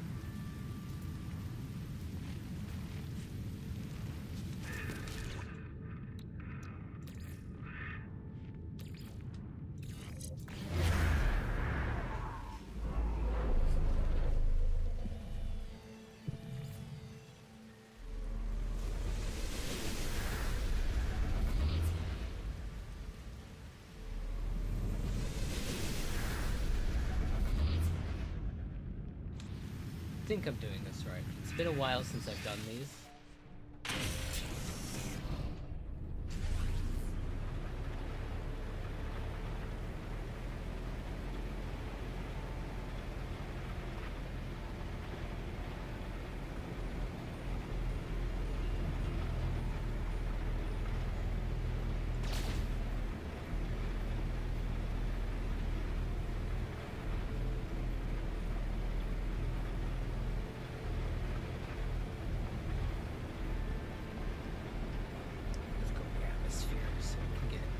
little close.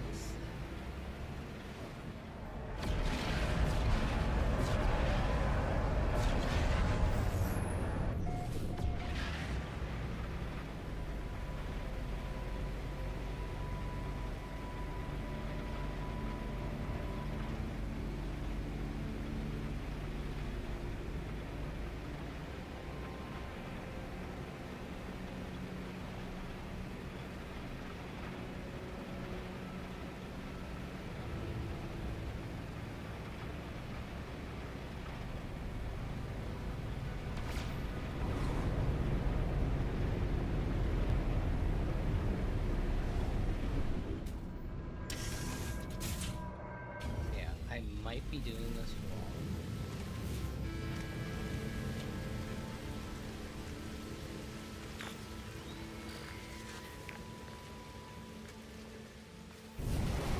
Oh no, this is the right one.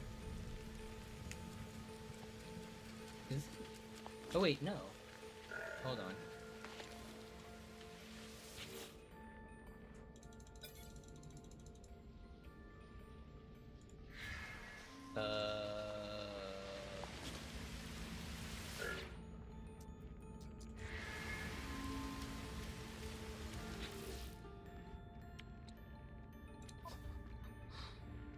Is it in my ship?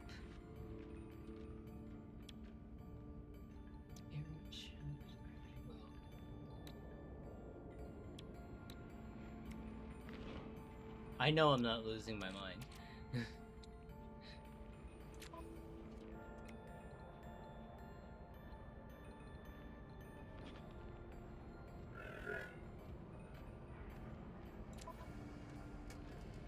Maybe I'm using the wrong multi-tool?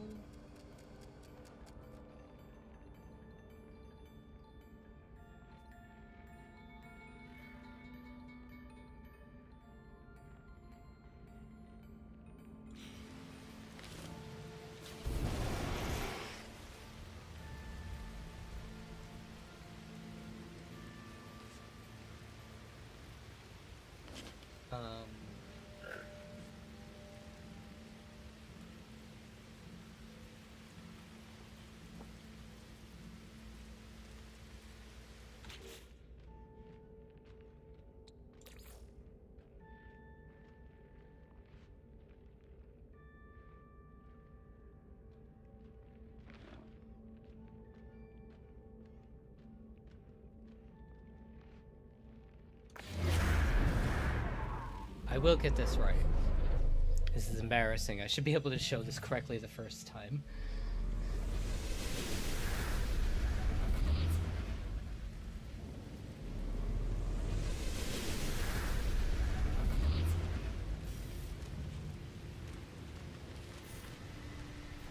Park? Hello?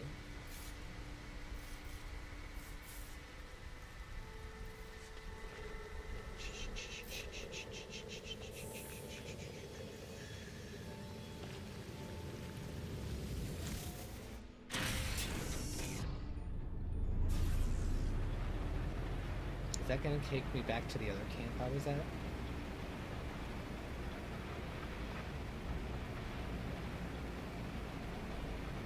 It might.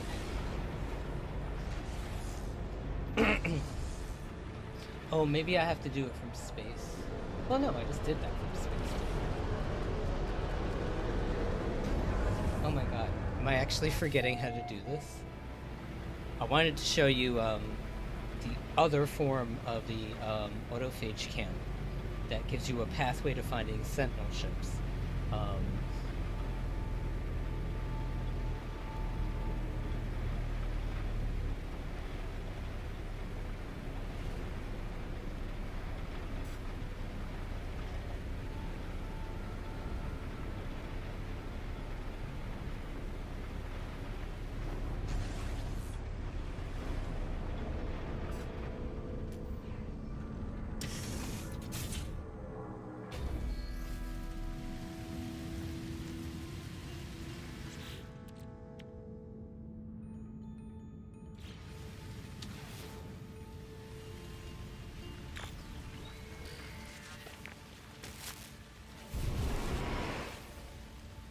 No, this is not the right one either. Did I already get a sentinel ship from this area?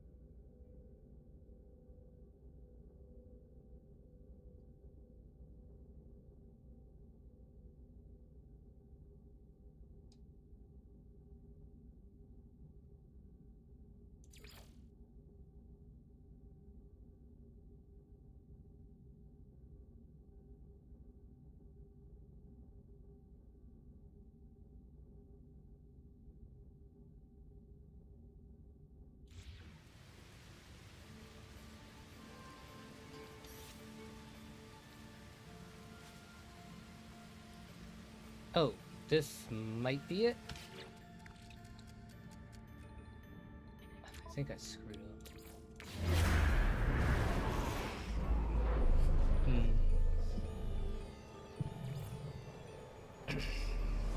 No, this isn't the right one. What the hell am I doing?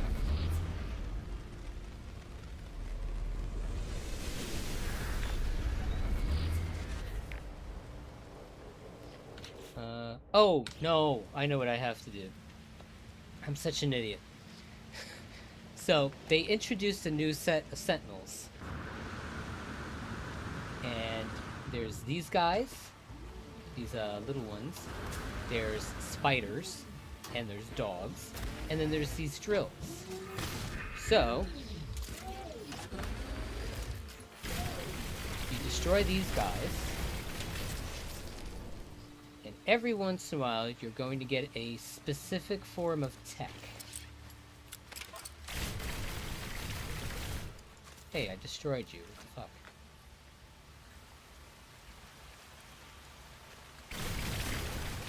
That's weird. So I have to go find another one, which shouldn't be too hard. Sentinel Dissonant Resonator, right? Yep, that's what you're called. Yeah, that's what they are called. Right? Yeah. See, I will remember things. Let's get in the ship, it's easier to do.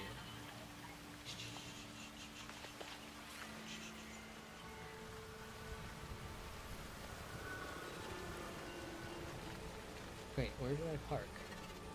Oh my god, am I having brain fog? No, there I am.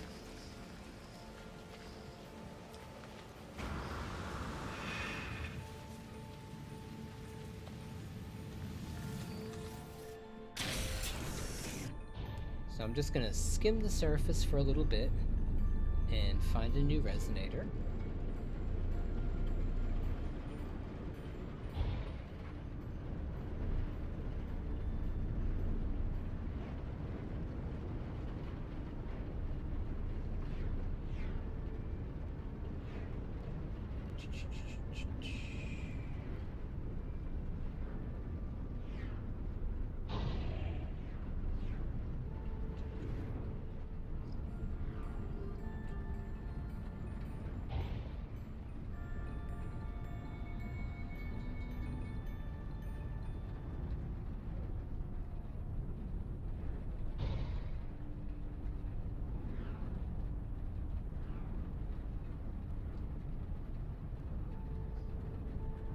Come on. Where are you? There you are.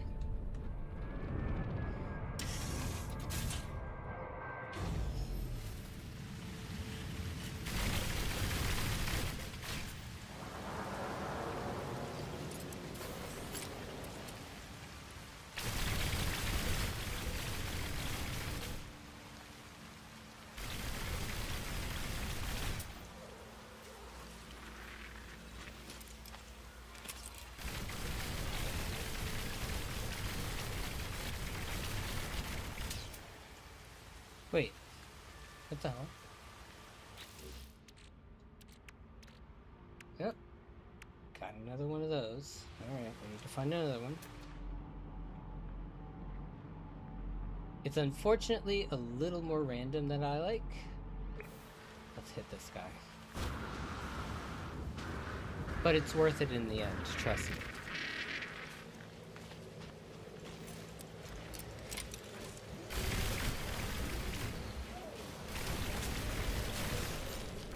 Another inverted mirror. God damn.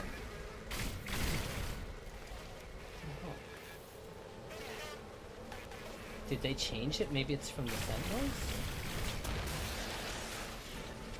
That's a Lantidium.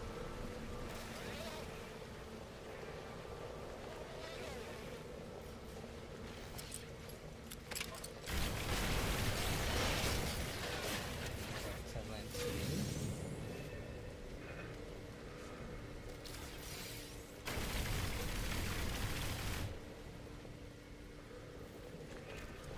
Let's find another one.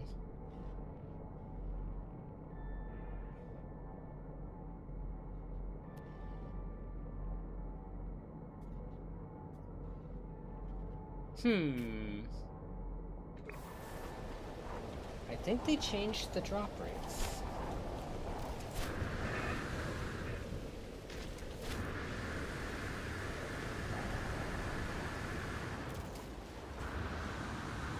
Don't mind me. Sorry if this is boring. This is what happens when I'm going over mechanics that I haven't touched in a while.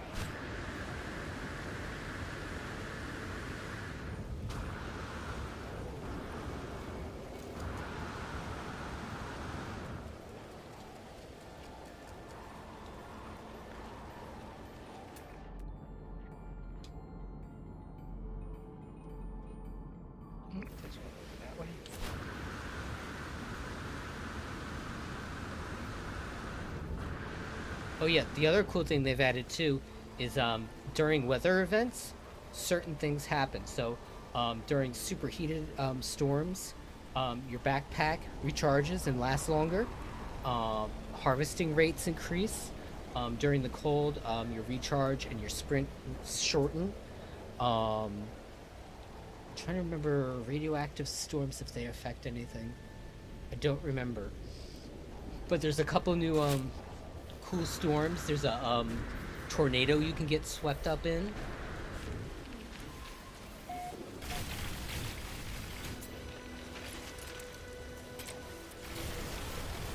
And another inverted mirror.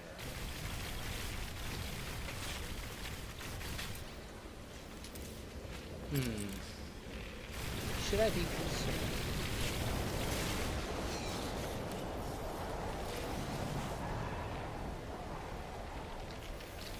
I wonder why I'm not getting it.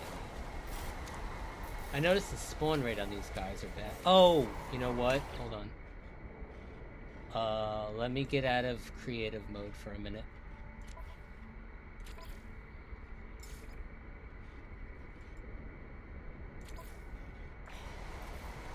That might be why.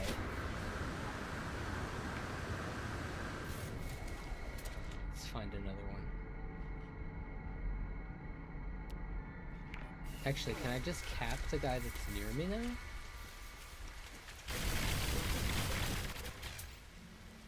No. Weird.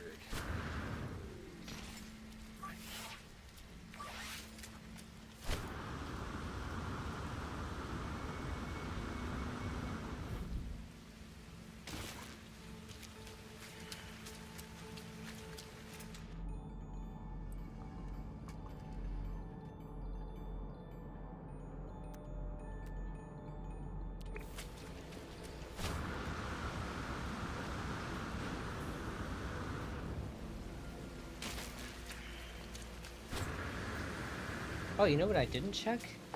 I didn't check to see if the power system works in Corvettes. That would be a good thing to know.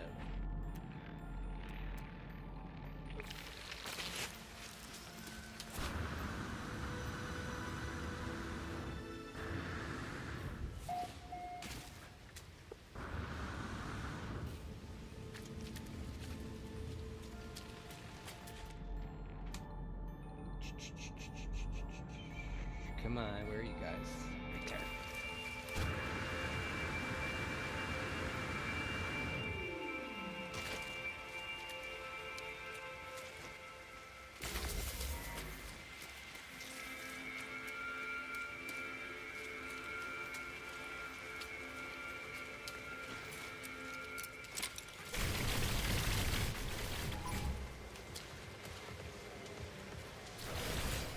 There we go.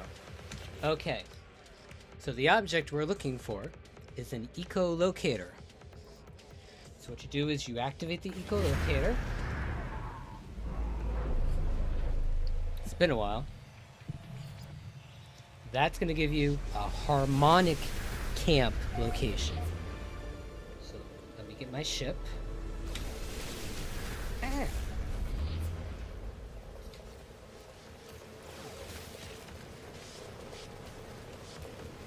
Oh God. Go away. Shoot.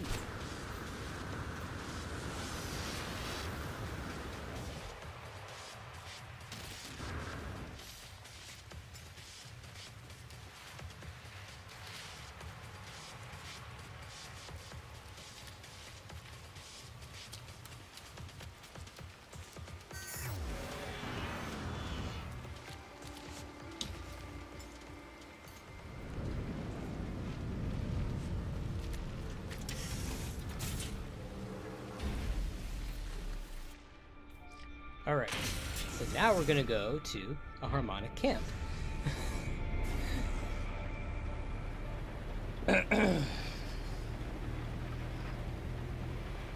Again, my apologies for getting this backwards.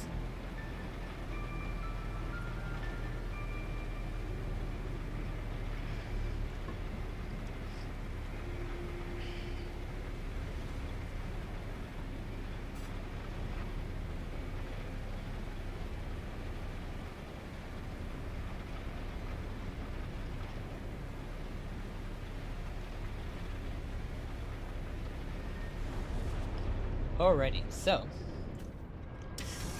harmonic camps are really awesome. So first thing you'll notice is there's some cool art assets specifically for the camps. You're going to see these little wheelbarrows. Make sure you harvest from them because you get all sorts of rewards like a storage augmentation. And let's do this one. Some tainted metal. Some runaway mold. Living slime. Crusty cylinders, which is something you can open for resources. An exosuit expansion unit. And some viscous fluid. So now, you come to these camps, and you come to this terminal, the harmonic interface.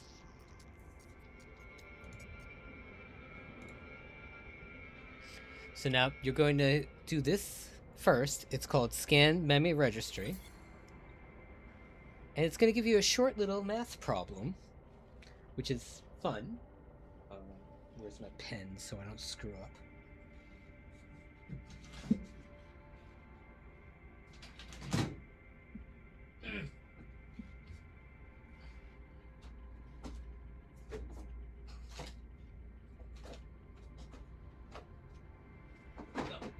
Is it easy? It's a 7, 12, and 2. So then you go back to the mainframe. And you go input override glyphs. So it's a 7, 12, and 2.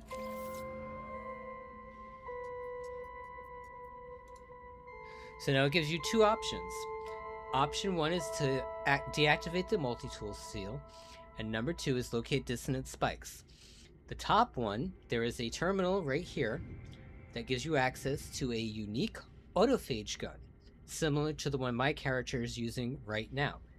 They vary in class, they're visually unique, they're really cool. The other one is locate dissonant spikes. This will lead you to a crashed Sentinel ship. So we're going to do that one.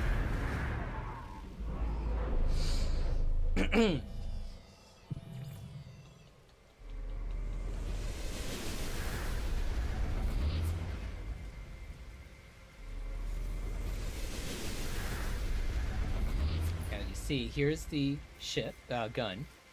There's 3 different types. There's a small pistol, there's a rifle, and there is a is it a torque laser? I don't remember. There's 3 variants of the guns. They're really cool. So where am I? Where am I parked? Where am I parked? Betsy, where do we park? Up on the hill. Up on the hill.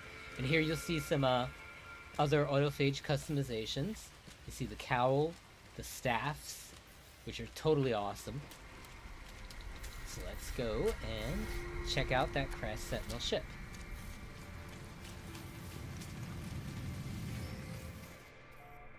It's actually been ages since I've done this. Where are we? Oh. So you'll see it has a ship icon. We're going to go up in space because it's a bit away on the planet.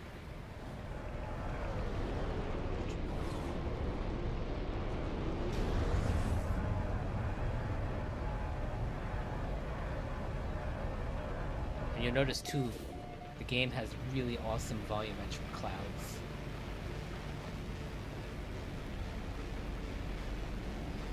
Probably should stay in space for a little longer.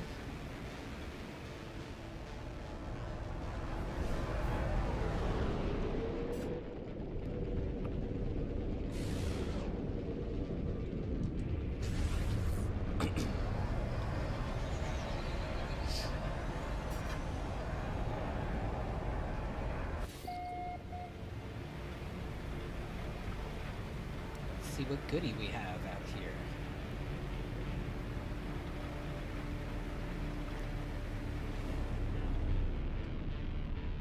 Ooh, this is a chonker.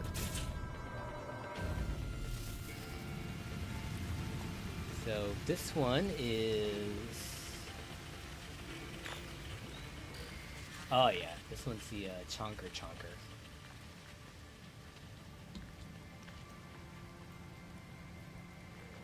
I like it has the kind of like cool Cylon laser in the front.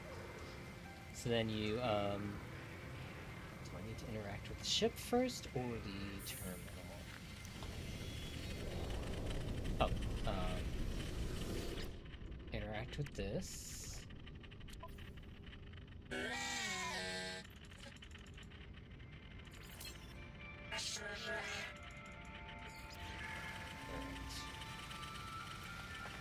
Then we interact with the ship. So you'll notice there's a couple things here. There's a pilot interface. There's the Hyling brain. And salvage glass. You have the option of just taking the glass out. You can take the brain and salvage it as well. Or you can go take the brain, bring it to a monument, have the brain wiped, bring it back, turned into a pilot interface, and you can then claim the ship. So I'm just going to take this. Do I want to take the brain?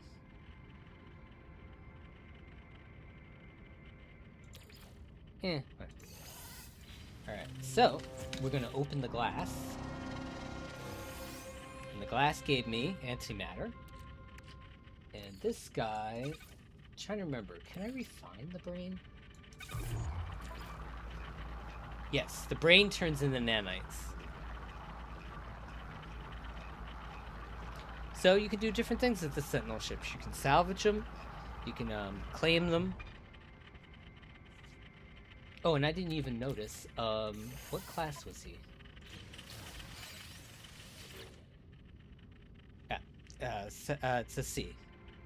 So they have procedural classes as well. And you notice I'm not in creative, so I have to get the resources for this. But it's a really cool thing. It's a great new way to get unique types of ships. And on that note, I'm going to go because I've got to eat and shower and do all sorts of fun stuff. It was really awesome hanging out with everybody. Um, and I will catch everybody during the week. I'm off tomorrow, so you might see me tomorrow. And who knows, we might start getting the emojis that let us know about the update. Mind